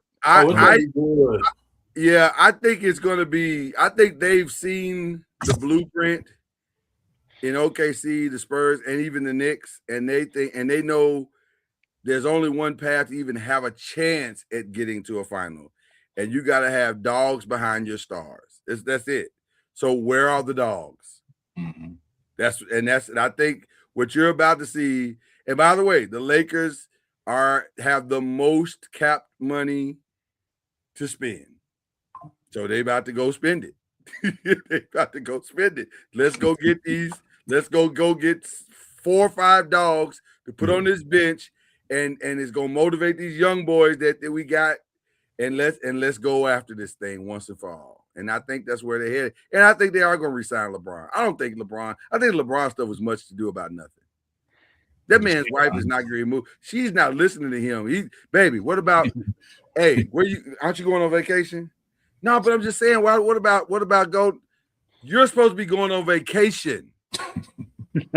So it's just headlines at this point. Stop talking to me about this foolishness about I think it's a traveling. real thing. I think it's a real thing. It's not a real thing. We'll see. That woman ain't going nowhere, man. I think it's a real thing. Okay, if it's real, where's he going? It could be Cleveland. No, he's not going to Cleveland. It can very well be. Listen, you saying that, and everybody, Brian Weinhorst just came out and said about an hour ago, like that if that's where he want to go, they will facilitate a sign and trade to get Jared Allen all day. That's a different conversation. Would they do it? Yes, of course we do it. Of course. If that's where he wants to go, but it ain't. I don't think it. For the first time in his life, I don't think this decision is solely his. I think that lady is sitting over saying, "You can go to Cleveland. I'm not going to Cleveland." Okay, I'm gonna tell you this. There's a realistic chance that he could be in Cleveland. He can be in Miami. There's a realistic chance for this. Is what I'm telling you. Mm-hmm. Well, if you're the Lakers and you don't get a ton of stuff back from Miami or Cleveland, then you're the fool. You're not going to get He's a not ton under of stuff. contract. Yeah, he's a free agent. Hold on. Y'all talking like signing trades don't exist. They No, exist. it would be a sign to trade, but they're not going to lose leverage. That don't even make sense. That's why I said Jared Allen. It makes sense, Jared Allen. That's what I'm saying. You got to get something back. Right. You can't just let him go. Right. Well. Here's the thing. We actually have the upper hand when it comes to that, because the other teams, all they can offer him is the mid level. Right. So if you do a sign to trade, hey, Bron, we appreciate the work you've done. We still got Bronny over here in the camp. You're able to get your money this way. If we got a sign and trade, you're able to get your money. Yeah. Yes. Just like Milwaukee did them other Antetokounmpos. Oh, they're not worried though. They got a job.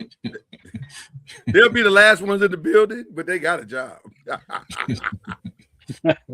They absolutely got a roster. Do you have exactly how much money we have in cap space? Like 50, 54, something. Is it more than that? 72, something like it's some crazy number. I don't remember what it was, man. I'll find it out while y'all wait. It's a crazy number though, bro. It's a lot for Mark to play with. Huh? It's a crazy number, man. I don't know. It's just you look at the number and you say, what's going on? Like, are we 52.1? 52. That's what I thought about 52. About 52. So I think that's include no boys deal, what it say. Oh, his money don't count at all. Yeah. Yeah, it don't count against him at all. I think I'm looking. I think it's more than that too. They got money to play with. They're gonna be real players in the market. So people gonna have to go and listen because they got too many things that they can offer. Free agency starts in a week, right? July 6th officially. Officially, the deals are. But I think there's a window that might be a little bit early where you can start talking. I think the 29th, I think. Something like that. I think it's like the 29th or something like that, where you can start having some conversation. Legal tampering.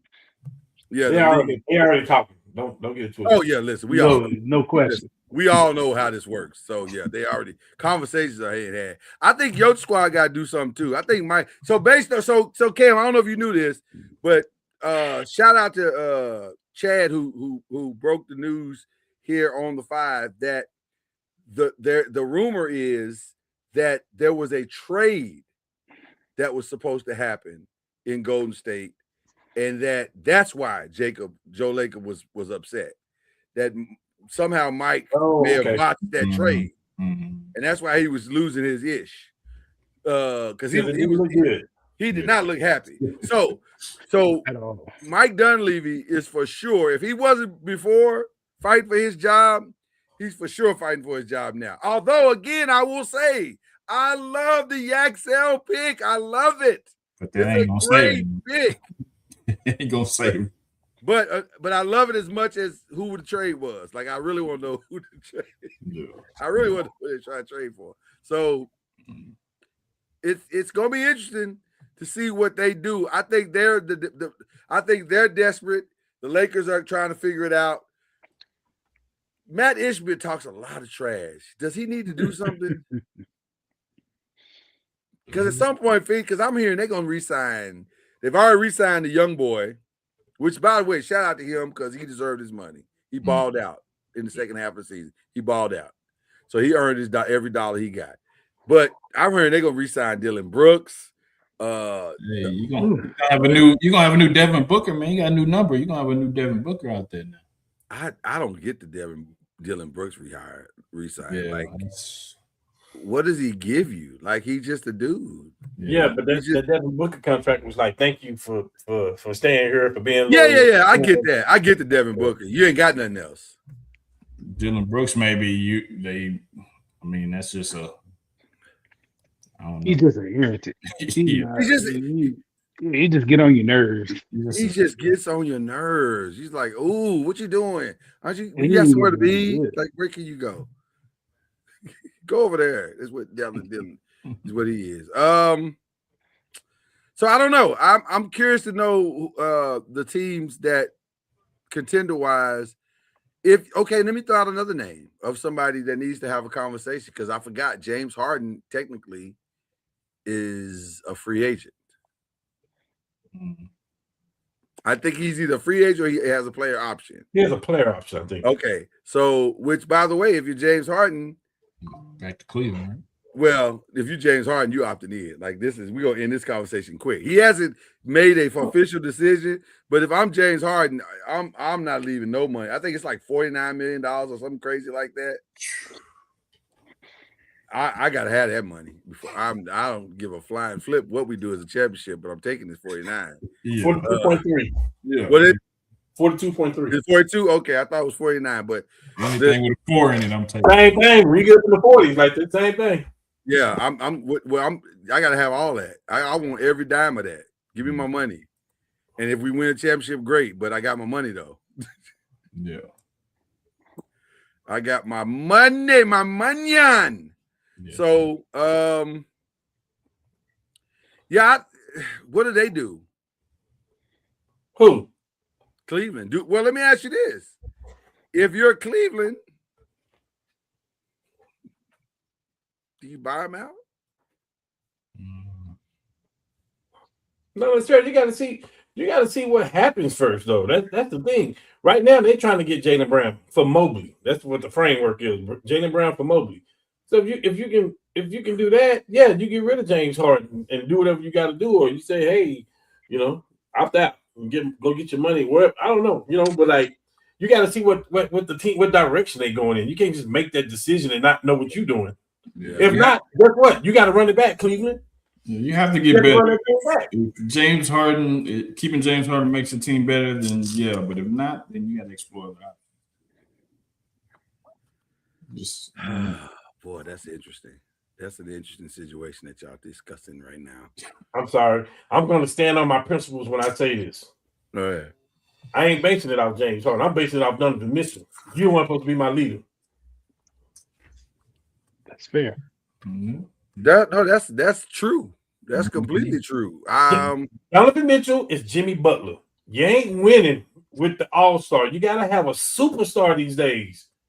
The last time we saw a team win without a superstar was probably Detroit when they beat us. The last time we saw a team win without a superstar, we just saw it 2 weeks ago. Who? Jalen's not a superstar. Not yet. No, Jalen's he is in New York. Jalen's a superstar, bro. I think he's in that class now. I think Jalen's a superstar, bro. I'm sorry. In one season? Hey.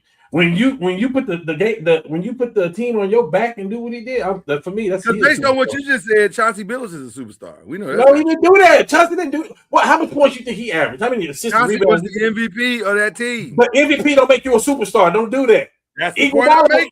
Iguodala was a superstar too. Stop. You're making my point. I'm saying I don't know if he's done enough to be a superstar. I'm saying Jalen Brunson has, but I'm saying don't you say we just seen it. Come on, man. Stop that. One good game.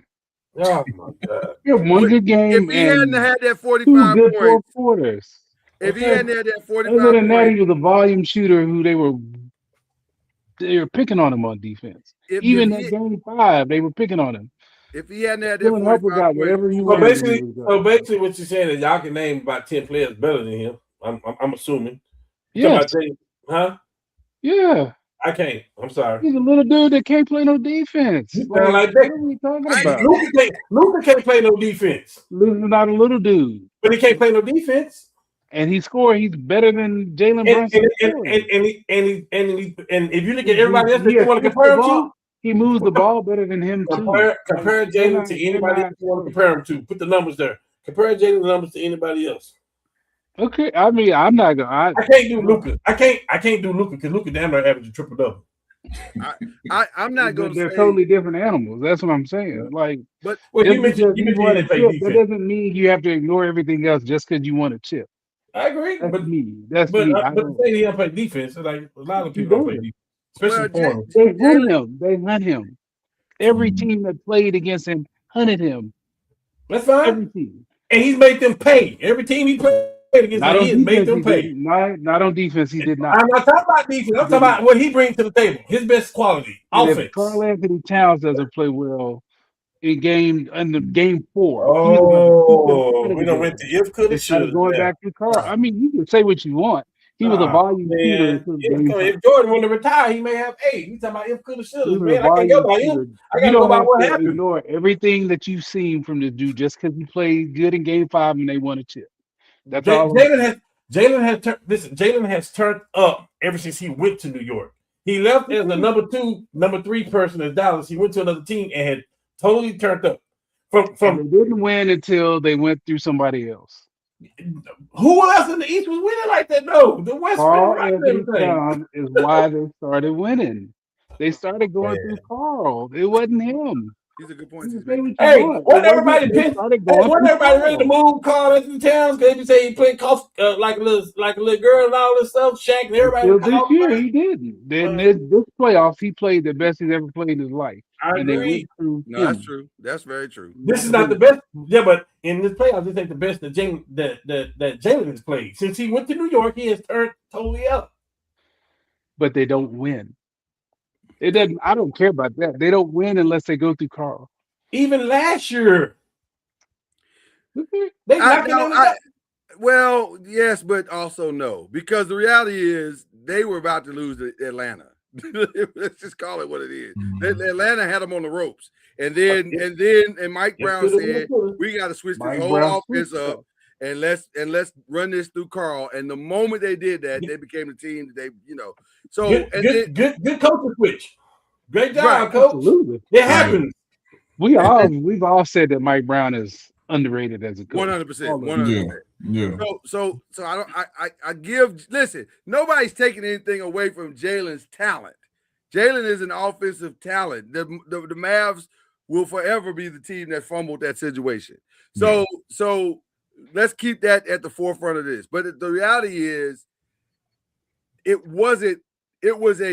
turned out really great in the end, but a lot of things had to go right because they lost 15 quarters. They lost 15 of them. And he won every fourth quarter. Right. Well, not every. He won 2 out of the 4. Game 1, game 5. Right. He won 2 out of the 4. So what did he do in the other games in the fourth quarter? No. He shot them out of game 2. Oh no, game 3. Game 3. That was the one they lost.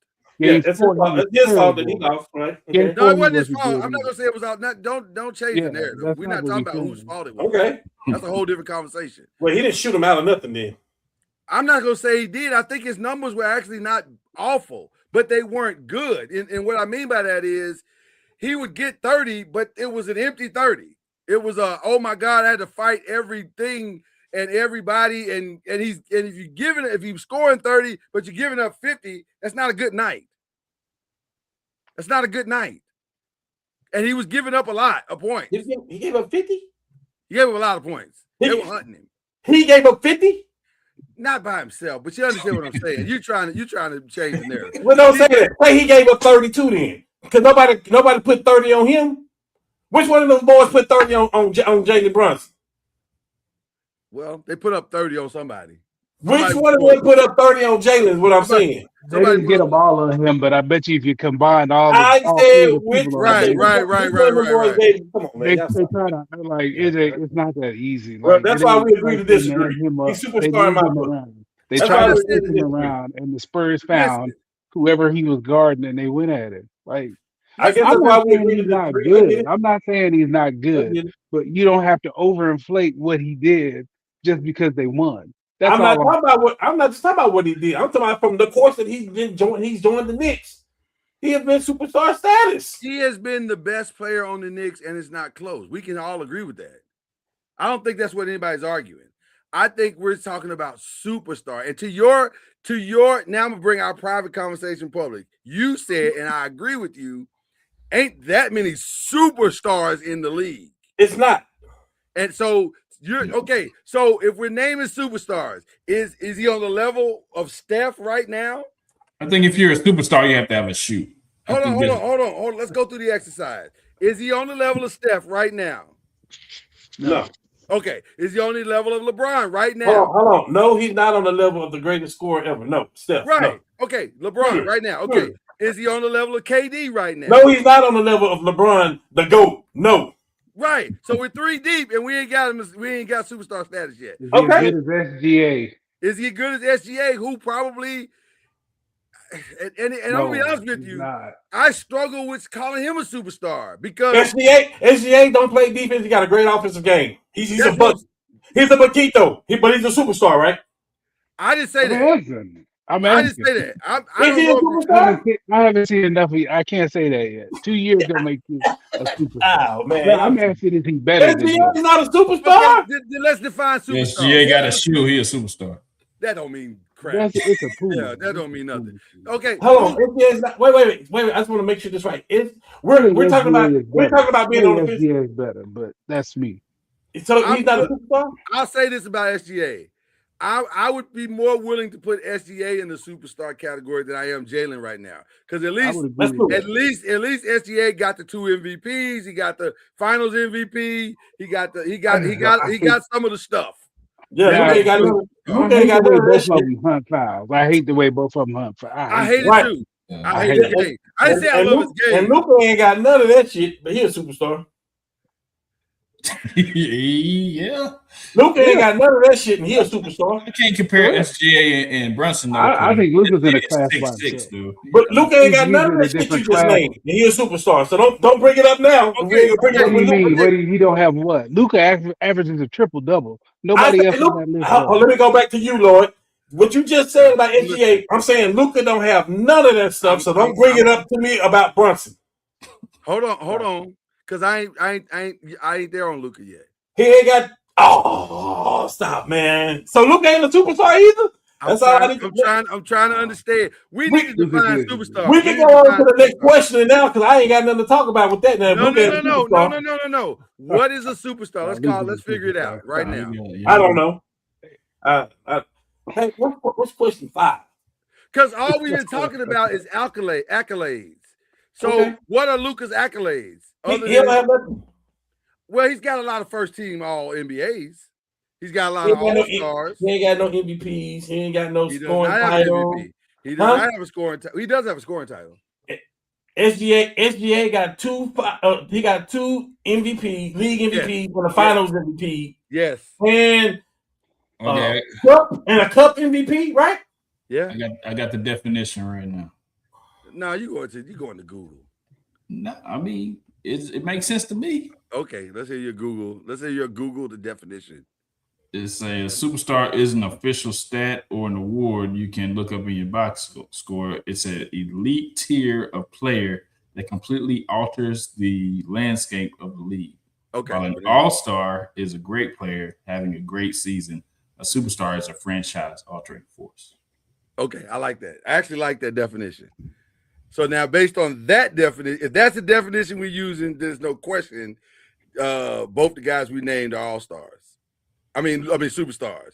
And you got to throw Brunson in there as well because he altered that franchise. Based on that definition, Brunson is an all-star superstar. Byron, all I'm saying is he left the Mavericks and change their franchise. That's what I'm saying. They believe they win it. They believe they can win now. By that definition, he is. He's not a. I mean, there ain't. Who are the superstars in the league there? Because you can't have 20 of them. You can't, but that's what I'm saying. Who are the top 5 superstars? He's not top 5. No, if you want to make a point, he's not top 5. That's a superstar. Well, hold on before you say he's not top 5. He's not top 5. He's not top 5. To me, that's a superstar. I think he's a star. I think he's a star. He's not top 5. No. Okay, let's name the 4 in front of him. We can all agree that Luke is top 5. Okay. Absolutely. We're going by Chad's definition. We're going by what Jesus and everybody else say too. We can all agree that Giannis is top 5. Let Jesus out of this. Let Jesus. I'm with him on that. He's busy with other stuff. Luka, yes. Okay, so Luka. Okay. Giannis. All right. Giannis. Jokic. Absolutely. Steph. Mm-hmm. Okay. Take your pick. Braun is better than everybody else we finna say. Right. SGA is better than everybody. Wemby is better than everybody we finna say. It's more. That's what I'm saying. It's some superstars. I don't think you can have like 10 or 15 superstars. So the cutoff could be to me is like top 5, maybe top 7.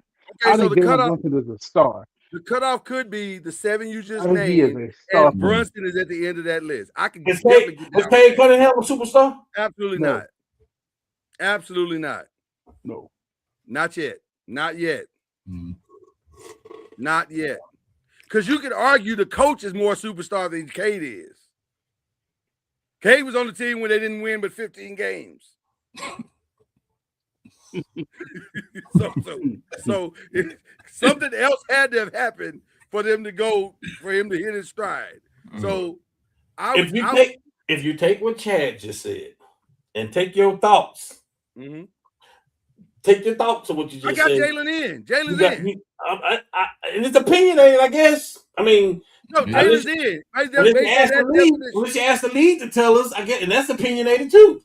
Based on that definition, which I think is a fair definition, Jalen's in. Before Chad said that, he's at the bottom of that list. Before Chad said that, though, Lord, that's exactly what I said. Since he left the Mavericks and he went to the Knicks, I said since he left the Mavericks and went to the Knicks, he have altered that franchise. I didn't hear you say that. I heard you. He said it. I heard him spouting out a lot of accolades in addition to what he said. I didn't say. Hold on. I didn't say no accolades for Jalen Brunson. I said since he left the Mavericks and went to New York, he has changed the franchise.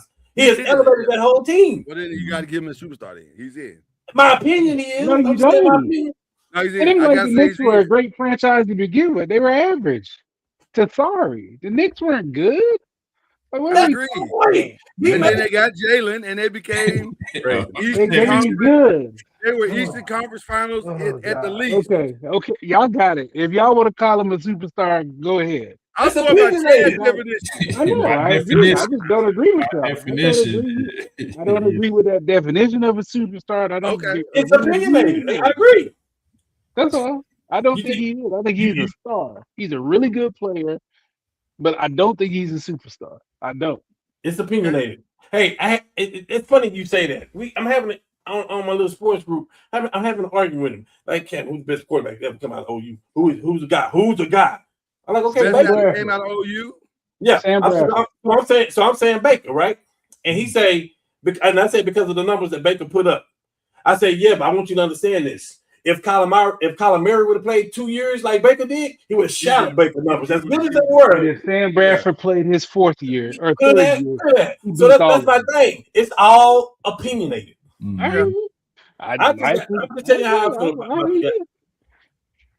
I'm the only way he makes it in is with Chad's definition for me. And I'm okay with that because that ain't even Chad's definition. That's what a lot of other people going by. Right. Well, you gotta because if you start stacking up accolades, he don't get in. He don't even come close. That's my point. But look at that's why you watch the game because his impact is greater than. Be careful. Be careful the game and say he's not accolades too, though, because just like you said about SGA, Luka don't have that shit that everybody else got. 100%. All those people we just named, all those people pretty much got a championship too, and an MVP. Yeah, but you can watch that dude. Jokic got a championship. He He got an cold. MVP. He got a championship, a Finals MVP, and an MVP. Giannis got the same thing. 2 MVPs, Defensive Player of the Year, Finals MVP. Like if we're gonna go by that, then Luka ain't there. Yeah. I want to mention this because I feel like it's called a softening of the ground. Shams just said it is. Shams just said the Lakers and the Mavericks have made a trade, sending the number 56 Vezveladov Iskinko to the Mavericks. That's called a softening of the ground. Come on, Gafford and PJ. Right. That's what that is. We just trying to dabble right now. We still love y'all. Y'all are good people. And let's continue to have some substantive conversation. That's what that is. There's no reason to do that trade if you're the Lakers. Other than we you trying to get something else. Right. We drinking the water to see if it got poison in it. Right.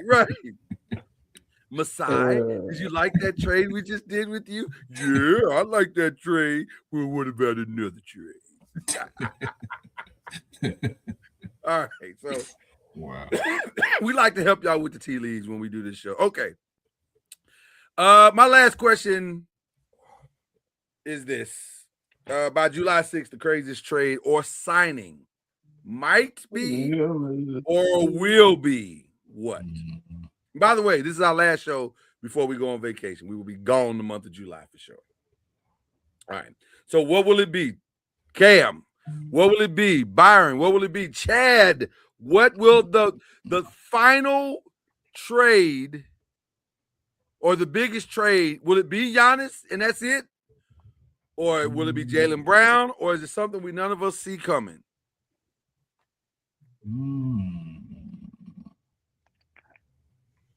Nothing's gonna. I think it'll be Jaylen Brown, but I just don't know what it is. Because he's got I just don't see how you salvage that situation. I don't see how. You can't. That's over. It ain't even it's a matter of where he's going at this point. There's no salvaging that. It's a wrap. So with definitely Jaylen Brown. Sure. When you got reporters saying that they have a sense of purpose, what does that even mean? That's just a nice way of saying people have pissed each other off and there's no coming back from what has happened. We got to get him the hell out of here. Right, we got to get him the hell out of here. That's what that is. Sense of purpose. I've never heard that in the history of any report I've ever heard. Woj bombs didn't ever say there was a sense of purpose. What the Sam Hill is that? So yeah, I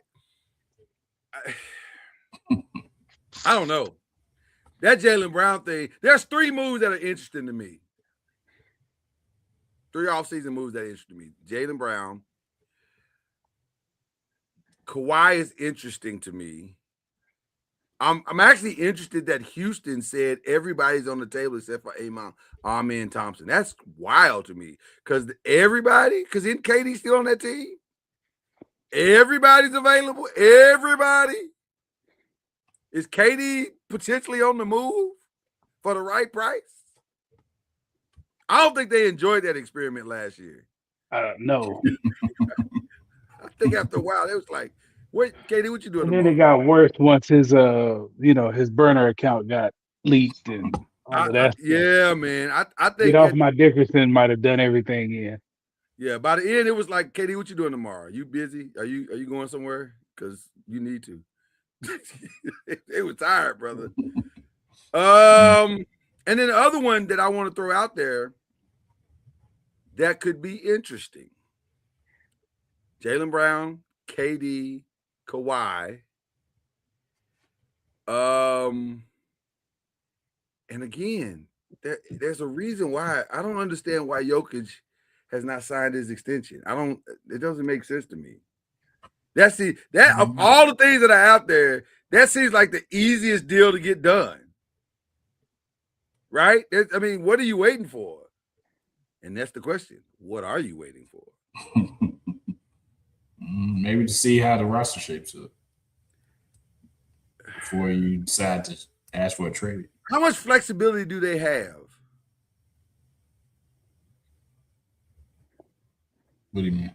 The cap space? That's what I said. How much flexibility do the Denver Nuggets have to manipulate their roster? Because I keep hearing everything I've read says they get ready to get rid of Peyton Watson, which they just got Peyton Watson.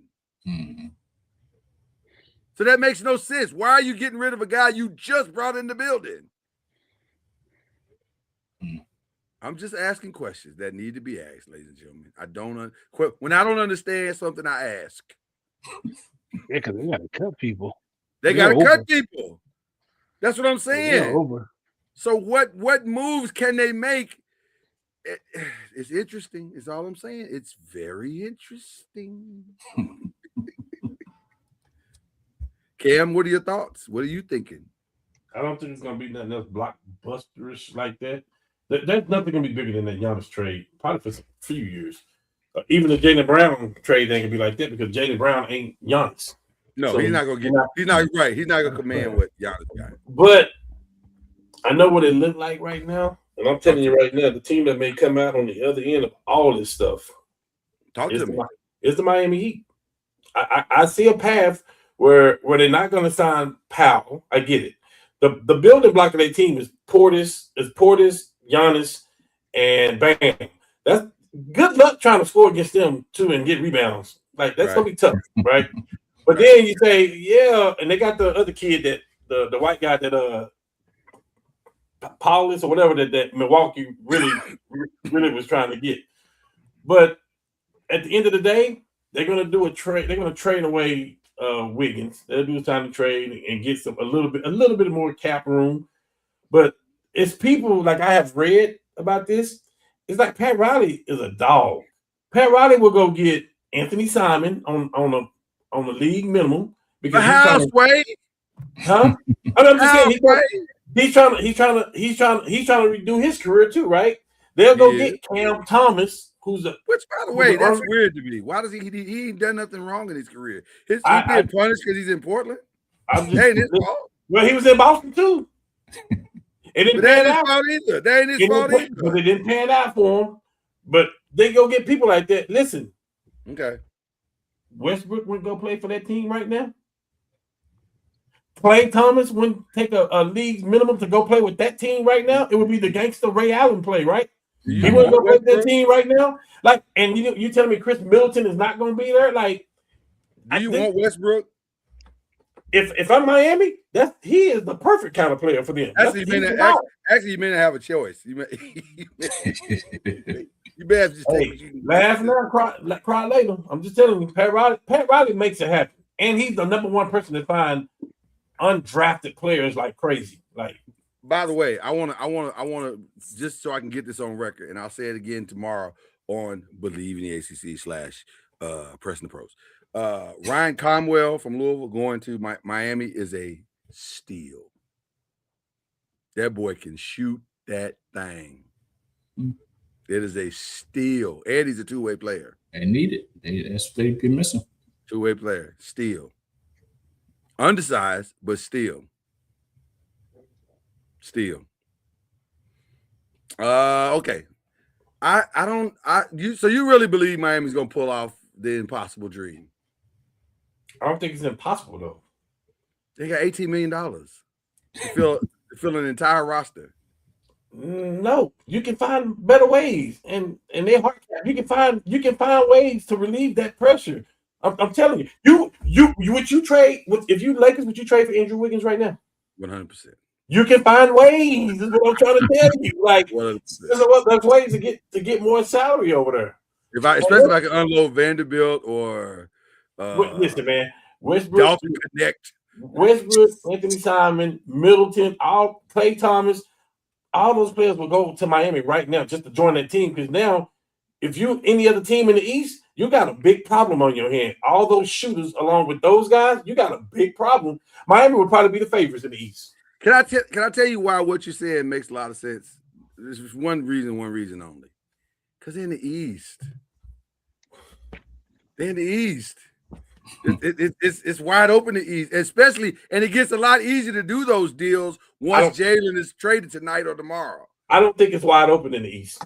Like, if they could get those players like that, it may be a done deal that you're going through Miami. Might be. Depends on how it feels out, but maybe. Yeah, and I think we're really downplaying the Giannis and the Bam. That may be bigger than what we Oh, I'm think. not downplaying that at all. I know that's formidable. Well, I'm just saying, I think that may be bigger than what people think.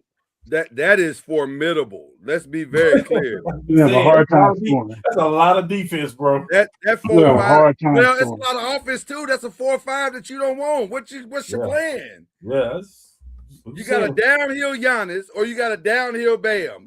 You ain't what you said And is both of them, and then you got to keep them off the boards too. yeah, then you got to keep off the board. So that's not a small thing. No, I agree with you. And they got a dog at point guard right now. Yeah. I don't know. Okay. Let's keep going. This has been interesting. But it's a lot of movement though. Well, then they're gonna have to move some stuff. They don't want to go over the luxury. I'm hearing now that Hartenstein and Luke Dort may be Lakers. Like, there's so many things that teams got to do now. Like, it's just. I told you Dort was out. That's a done deal. Yeah. Well, Hartenstein is interesting because that may be why they took that big kid. Yes. Mm-hmm. Yeah. Hartenstein. Well, you can't pay everybody. You can't pay everybody $200 million. Everybody can't get $200 million. Right. Somebody got to move on. That's why Sam Presti got all them picks. He's like, I ain't gonna pay everybody. 100%. So let's get into some other stuff. Let's get into some other quickish. Brendan Sorsby was told, sir, you don't get to tell us when we'll draft. We'll tell you when the draft is, and the draft is next April. There will be no supplemental draft. Do you agree? Yeah. Yeah. Man, gambling. You can't bet on the game. That's the one thing you cannot do. Yeah. You cannot bet on your own team. That's bad. Can I tell you what they did? They did that kid a favor. Bad. They did him a favor. You need to go rehab your image. More than 2 weeks too. You need to go get real help. Go get some real help. If you've been betting since high school, fam, you have a problem. Yeah, big one. You have a problem. You need to go get help, real help. And I'm mad at the enablers around him that are trying to make it work. First of all, when he said, "Well, we'll just look at the NFLPA." First of all, fam, you're not in the NFL. They don't owe you nothing. Don't you have to be in the NFL to actually be represented by the NFLPA? Yes, they can take up the fight for you like they did with Maurice Claret. They can. Why would they? But why would they? Exactly. You bet on the games. Yeah. Why would they do that? They look Well, crazy got doing that. $4 million from Tech to not play or whatever he got. Right. No. Tech. They gave it to him. So they did him a favor. Yeah. They did him a favor. They said, you know what that was? That no was an intervention. We're trying to help you, son. But I told everybody, I was like, dog, it ain't gonna end up. It's not gonna end as well as he thinks it. It ain't gonna end up the way he thinks it is. No, now you're 30 for 30. Yeah. And that's if you pan out. Like you're not gonna play for a year. And everybody says how great he was. Like he didn't come out this year, so I think he's a 30 for 30. Whether he playing, listen, we've seen 30 for 30s that didn't turn out well. The player didn't turn out well. So I think they did him a favor. Yeah. You got to help people sometimes help themselves, and that which brings us to our next one. Somebody need to go to Antonio Brown's house, grab any phone you see. It ain't even got to just be his. It could be his mama's, it could be his kids, whoever. Just grab the phones in the house, collect them all, and then leave the house with those phones. He don't need a phone. Because going off on Zay Flowers was crazy. Like, what are you doing, sir? Put the weed down. Well, I don't know. The way he go off, he might be on some other stuff. Probably. He said Lamar is the reason why he's come on, man. Stop it.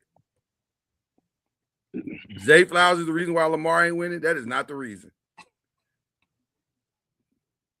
You just be talking, man. So anyway, it's the CTE be talking. Mm-hmm.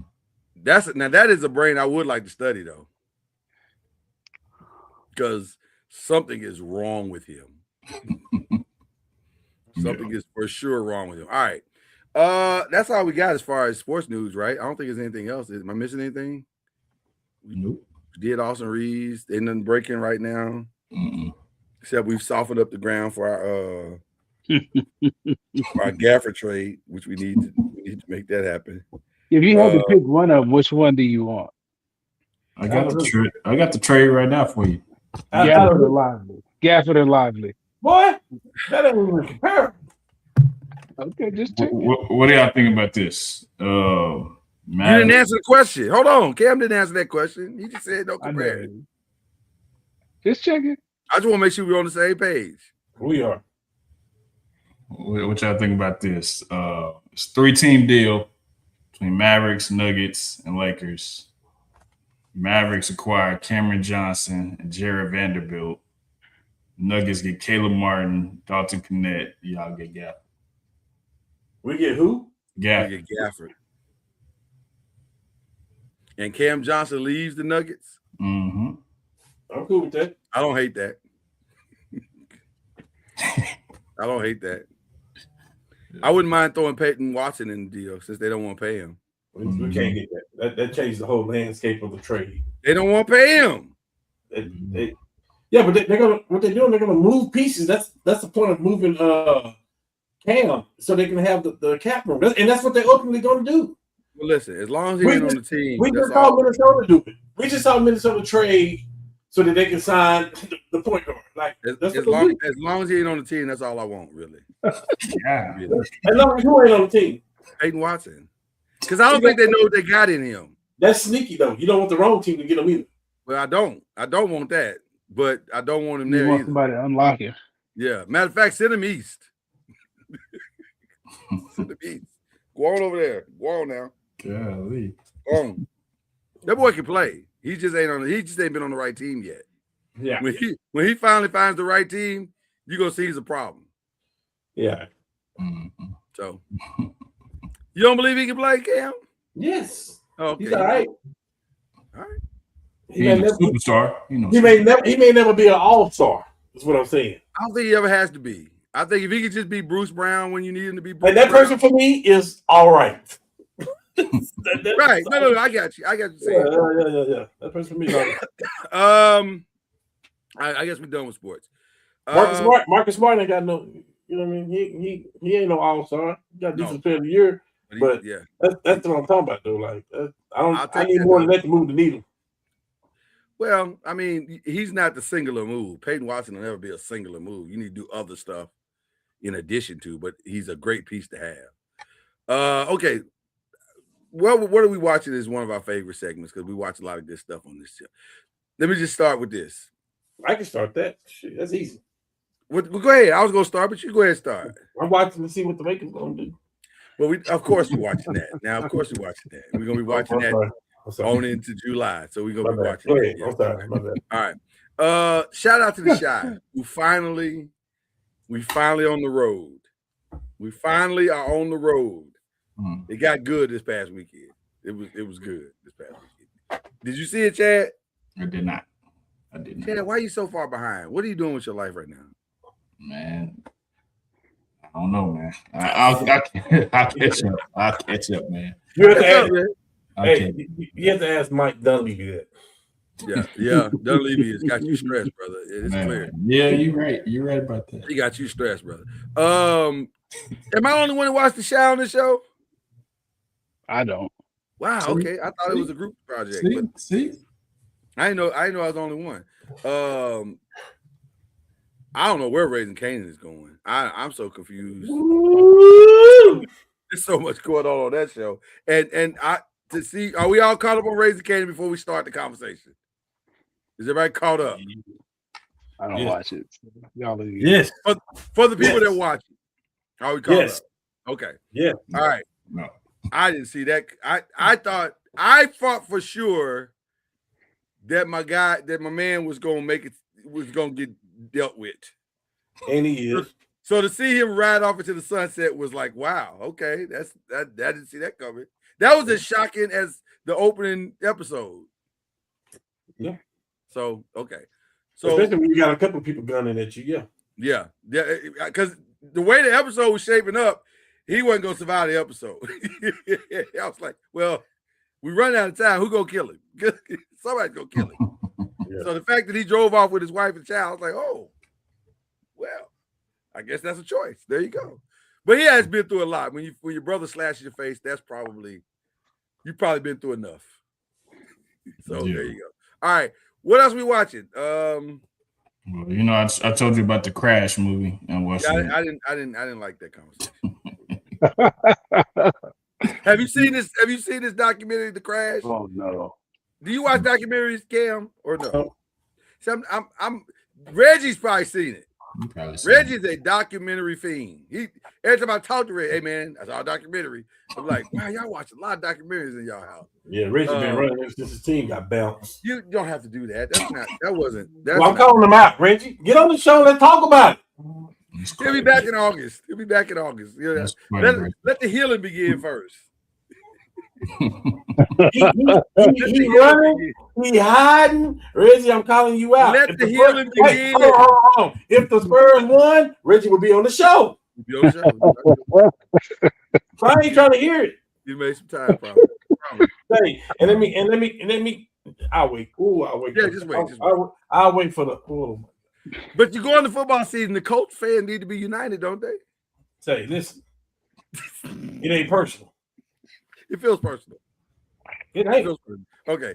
What else are we watching? I know we watch our food shows on here. I need to catch up on my barbecue show. I need to Barbecue Brawl. Do that tonight. Yeah. You do need to catch up. It was okay.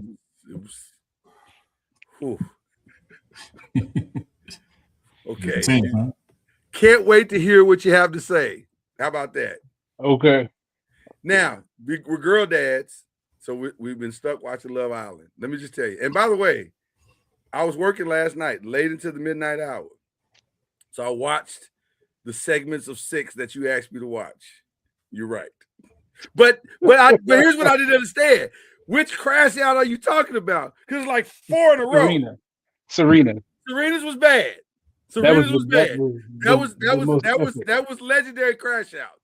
And justifiably so. I'm not even mad at her.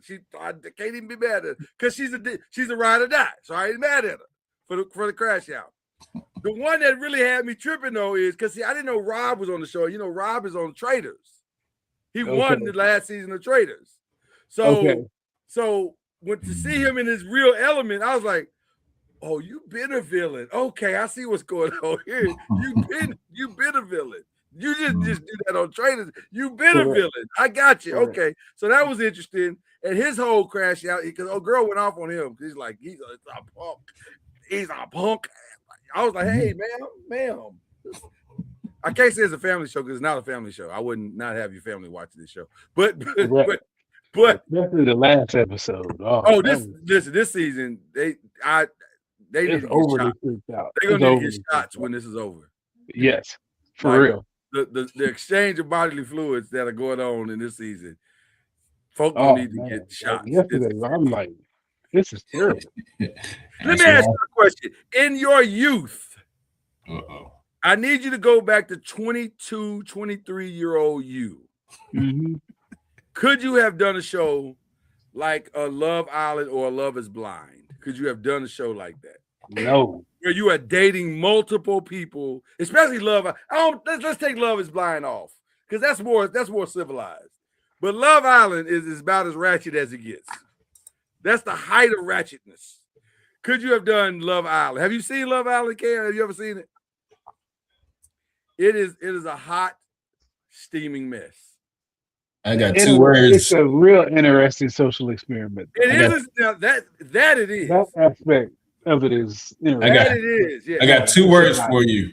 No comment. Oh, that sounds you would be right up in the mix, Kate. You said 2020, 23. I did. I said 22-year-old Chad. Would he be up in the mix? It sound like 22-year-old Chad would have been like, hey. No comment. I can't do it. It's too much. It's too much going on. First of all, I'm too private. I ain't gonna do all that in the public like that with all these people. The foolishness. I can't do the foolishness. Like Like them dudes dirty macking and no, hey, dog, Yeah, why are you yeah, running? Yeah, I yeah, mean, I'm gonna go check one of them, one of them yeah. little dudes. yeah. We're gonna turn And this to then a if whole you, nother different show. yeah, especially them little dudes, because I'm gonna call him little Yeah, man. Now yeah, that we Calm can't down, stand for. That yeah, can't. Yeah, we yeah. can't You stand. gonna break the code for real? little man. Yeah, yeah. And It's then a that's lot gonna be going a on. whole nother issue that they don't. No, I I ain't, no, I couldn't do all of that though. I ain't trying That's to get all them shots afterwards either, because I'm telling you, these folks correct. gonna need some shots. I'm not Like putting my mouth on all over. nobody's feet to win nothing. Yeah, If I got to put my mouth on your feet, it's just not gonna happen. Oh yeah. whoa. Yeah, this last episode, they was crazy. They was kissing Bro, feet. it was bad. Oh, It was way too much. There was a 3-minute segment where you just was like, this is as bad as TV can get. I'm Correct. not sure regular broadcast TV can get worse than this 3 minutes right here. no. It was just Like bad. Roy Testament, they just said ew, and Right, that summed it up perfect. That's right. that's exactly what we said. Ugh. Ugh, this is just disgusting. I Yeah. had to send my baby out the room. I said, baby, this is too far. This is too far. You don't need to see this part. This is just too much. So yeah, shout out to Love Island. It's ridiculous. Okay. What else we watching? Anything else that's of interest? Cam, what do you The Miz is watched now that Matlock's gone off? From and the Duttons. I've heard From is good. Yeah. Really? I heard From is really good. I just ain't Okay. pulled the trigger on it. Mhm. And you said the Dutton. Now the Dutton is a spinoff from Yellowstone. Yellowstone. Okay. Mhm. All right. What is it about the Duttons? I've seen that too. What is it about that that's got your attention? Oh, it's fire. The Duttons is fire. Like it's the daughter and her man. Like, yeah, it's fire. Like straight up. Okay. All right. Yeah. Just watch one episode of it. How many Yeah, seasons you has it been on? It's on the first season. Oh, it's brand new. Okay, so I wouldn't be missing anything. Okay. And then the other one about his other son, Casey, that's Marshall. Casey stayed, he's the Marshall, and can't think of her name, but the daughter, that's what the Duttons is about. Gotcha. Okay. All right. So It's good too. Ed Harris is in it too. Like it's really good. I like Ed Harris. Now you It's got good, my man. attention straight now. I'm telling you, it's good. I love Ed. Ed's solid, boy. It's good. Ed be showing up and doing some stuff. You be like, ooh, Ed, you got Yeah, it going on. he's doing that again. So Okay, all right. You may have my full attention now that Ed's. I know Ed's there. Okay. All right. Anything else? Well, we need to pray for some people. Always got to send up prayers for folks. Who we praying for, people? Pray for the Leslie family. Bryn, we're moving her back into Alabama Saturday, so Nice. she'll be gone for a few days, but she's 3 or 4 states over now, not 5 hours. So Wow. Yeah. pray for her and us. yeah. Yeah. Ain't no coming home on the weekends every weekend or every other weekend. No, When they're 3 states away, you got to plan it. You got to plan this. Like, Praying for safe travels. For sure. yeah, okay, playing for safe and the experience that she's been waiting for. That's the other part that I'm praying for. I pray that and for health, her. I want and her to have- health. Yeah, Mhm. We good had to health. nurse an Achilles back, so she had some tendonitis in her calf and Achilles. So we got that straightened out and got her back adjusted and all that good stuff. So Good stuff. All right. Anything else we praying for? Mhm. Pray for my grandmother's church. There was a young lady there. In her church, they have these class leaders that would check on the elderly and do things for them and bring them food and all the different things. And before we moved here, this lady, who I've known all my life, she did that. First of all, my grandmother taught her how to do it, and then didn't know that years later she would be the one doing it for her. And so she just passed. And so we will celebrate her on Friday. And that will be a happy but sad time because she's at peace, her body's at peace. But obviously we're going to miss her tremendously. So the Bolden family, pray for the Bolden family. So any other prayers? Any other prayer requests? I should have the organ playing next time we do that. I go live. I go live next time. I got you. That's right. I forgot. Yo, y'all didn't know something. You may or may not know. I know Byron didn't know. Cam is also a musician. Mm-hmm. Really? Mm-hmm. Yes, he's one of us. He's one of us, Byron. What you play, Cam? How you know that? Yeah. Keys, piano, He a church kid. He a church kid. I figured that, but I didn't know he played too. That's what's up. Yeah, he a PK. He a PK. That's why he's so bad. He a PK. Oh, that's messed up. You know that's the rumor. PKs are bad, is what they say. And that was a humble flex. That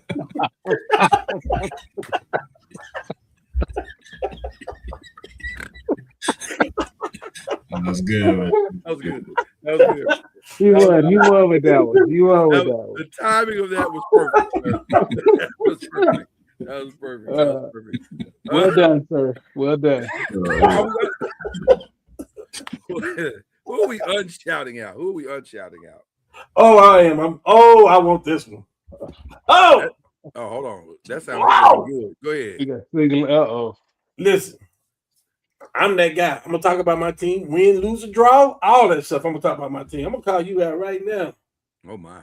Because you said you coming on the show this summer. So Flo Rida, I'm calling you out right now. And I'm saying, hey, don't call my phone talking about the Miami Heat.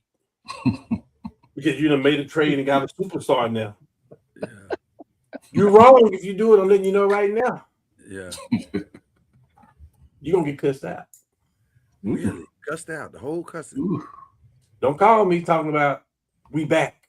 Don't call me talking about the Lakers beat the Heat. I don't want to hear none of that stuff because I ain't heard you in the last 2 years.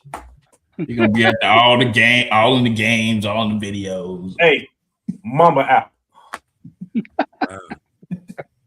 So are you saying you saying that because it's gonna happen. That's why I'm saying it. I already know this. Foreshadowing.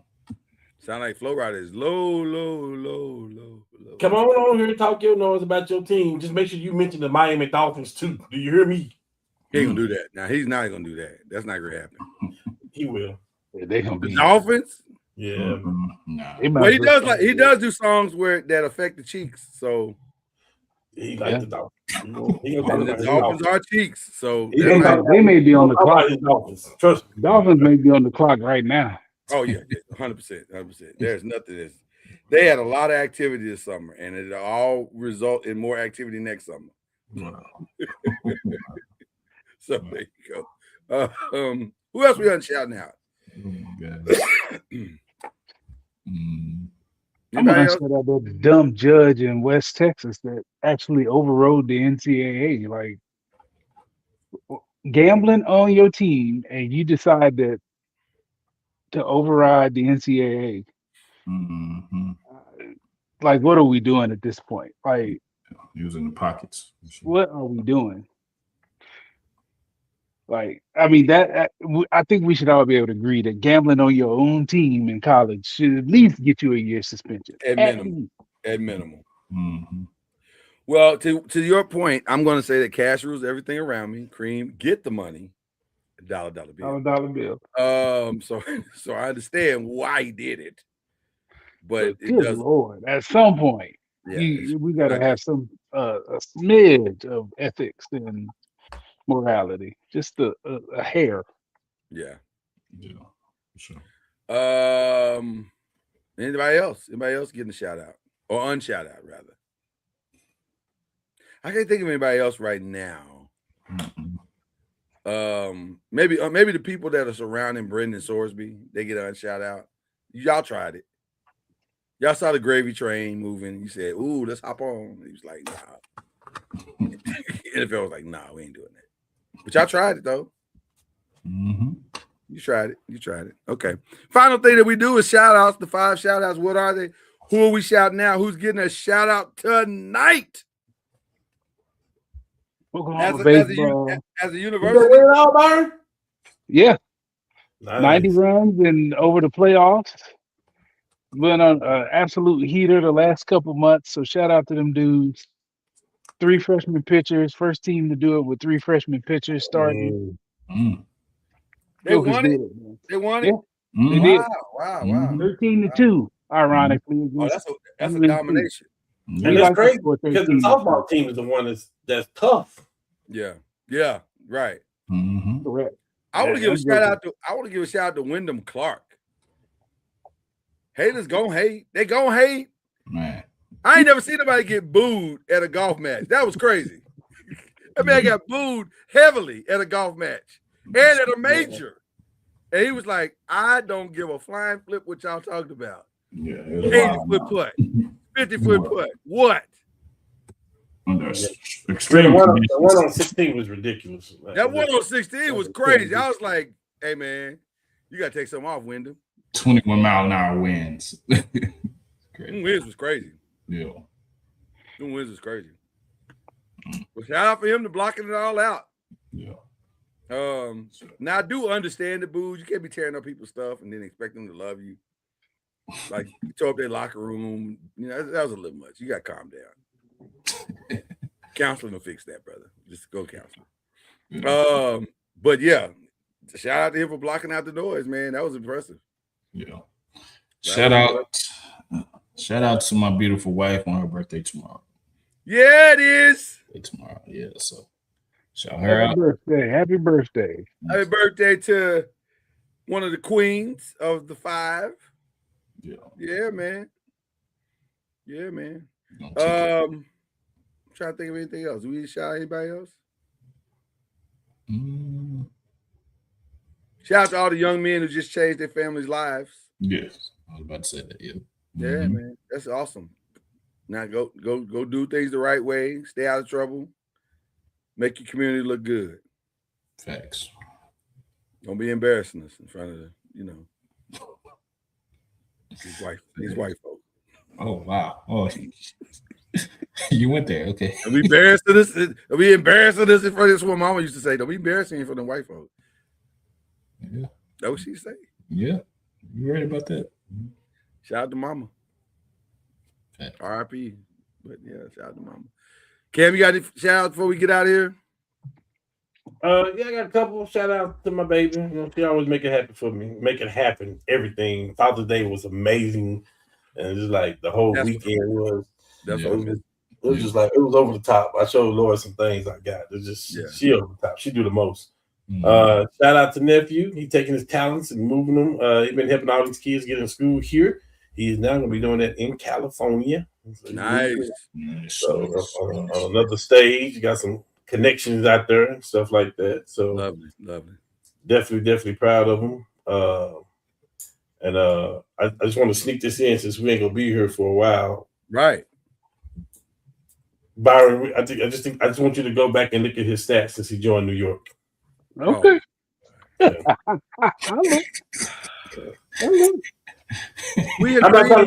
I'm not trying to convince you of nothing. I just want you to go back and look at what he's doing. Yeah. We agree with you. I think everybody agree with you. That's over. I just want, just between me and you, I want you to go back and look at the stats. I got you. Fair enough. Oh, 2 I need to give. The same one you gave, because if you know me, my family got me a brand new walk, and I'm so excited about my walk because I've been wanting to walk for a long time, and they got me a beautiful charcoal walk. That thing is amazing, and I cannot wait to stir it up in here. I can't. How big is it? Is it like 16, 14, 32? Whatever. It's like the second. It's not the biggest one. It's not the big gigantic one, but it's like it's about it's nice though. It's so nice. It's sturdy. It's strong. I was like, oh, I'm gonna have a good time with this. So love a good walk. So I'm a foodie. So matter of fact, I might use my walk tonight. I might throw something in there real quick, and But shout out to my wife. It takes the food to a different level. It does, especially Chinese food, because you can't really cook Chinese food good on the stove. You can get close, but it ain't the same. Yeah. When you get a wok, oh my, it gets good. It gets good. You throw the vegetables in there and all that, turn it up. Boy, it's gonna be good. Okay. So they did me right. You mentioned that they did you right for Father's Day. My family did me right for Father's Day. So same as mine. Yes. Yeah. Oh, I'm sure. Listen, I trust all the queens of the 5. They know how to keep a husband. Yeah. All right. I'm just saying. Because if you find the right one, it can be a beautiful thing. Marriage is a beautiful thing. You find the right one. Yeah. You don't find the right one, it ain't that nice. You're not going to enjoy it. But if you find the right one, it's a beautiful thing. Okay. So that's my shout. I didn't shout them out last week because I wanted to save it for 30, but now I'm going to shout them out now. Shout out to the Louisville Kings. First year in the league, won the UFL. That's nice. That's actually nice. Now, to be fair, they were set up to win. They were very much set up to win when you look at the draft, but nevertheless, they won. You still got to win it. So that was a beautiful thing. So shout out to the Louisville Kings. I got another shout out too, real quick.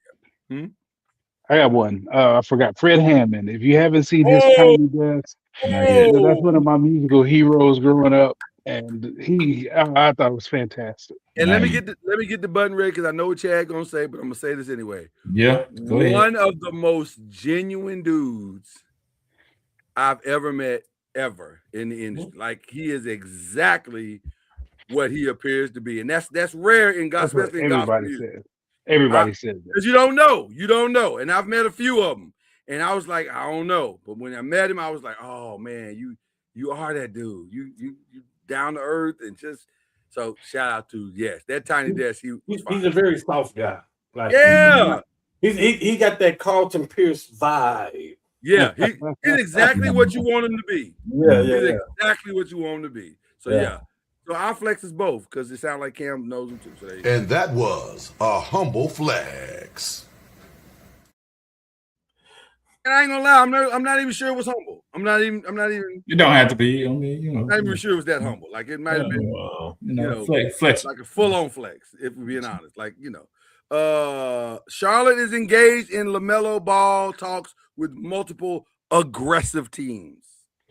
Yeah, and Miami and the Spurs are dangling Kawhi Leonard right now. What? Yes, they are talking about Kawhi Leonard right now.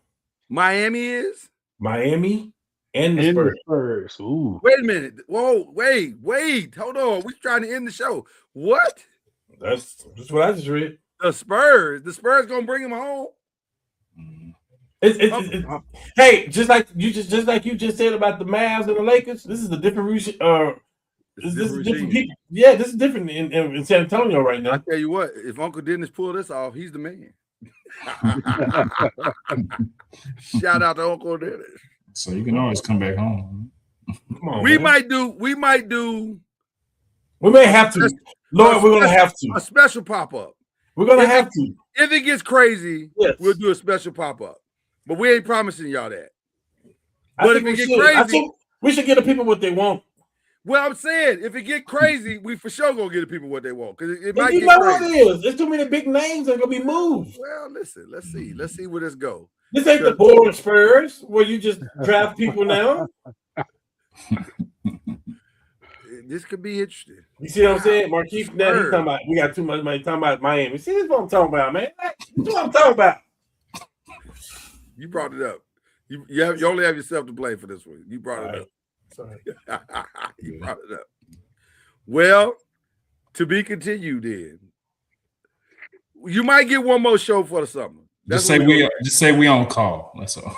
We on call. Listen, there is a must. Let me just say this, Lord. 2 days after free agency, we got to do a show. Great. 2 days after free agency. That might happen. I'm not even saying. Listen, we flexible here. Lakers going to make a move, and you're going to want to talk about it. You're right, because if it's what I hope it is, we definitely gonna talk about it. They're gonna make 2 or 3. Yes. Yeah. At least. To the Spurs. You're not beating that team if he's healthy. If he ain't, like if he could just be healthy for like 2 weeks. This is scary. If Bron say, "Oh, okay, I'll go play with him for $15 million," you're not gonna beat that team next year. Right. There you go. Right. Marquise said it best. Do some check-in. We're gonna check in. Once or twice. Once or twice, we might check in, Marquise. Because ain't gonna be nothing to talk about other than that. Nothing. Hey, No. Markeith. Well, let me just say this, Markeith. I know you're probably sitting right next to Flo right now, and I'm telling you right now. I'm not trying to have it. I'm not trying to have it. Is he sitting next to him? He probably is. I'm telling you right now. Okay, then let me call out Flo Rider. For you not to be on the show to talk about your team or the Dolphins, that's low.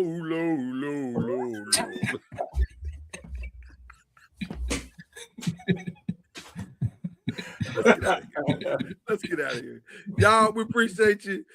Just watch the notifications and you'll see what we do. Doggone it. Cue the music. Yeah,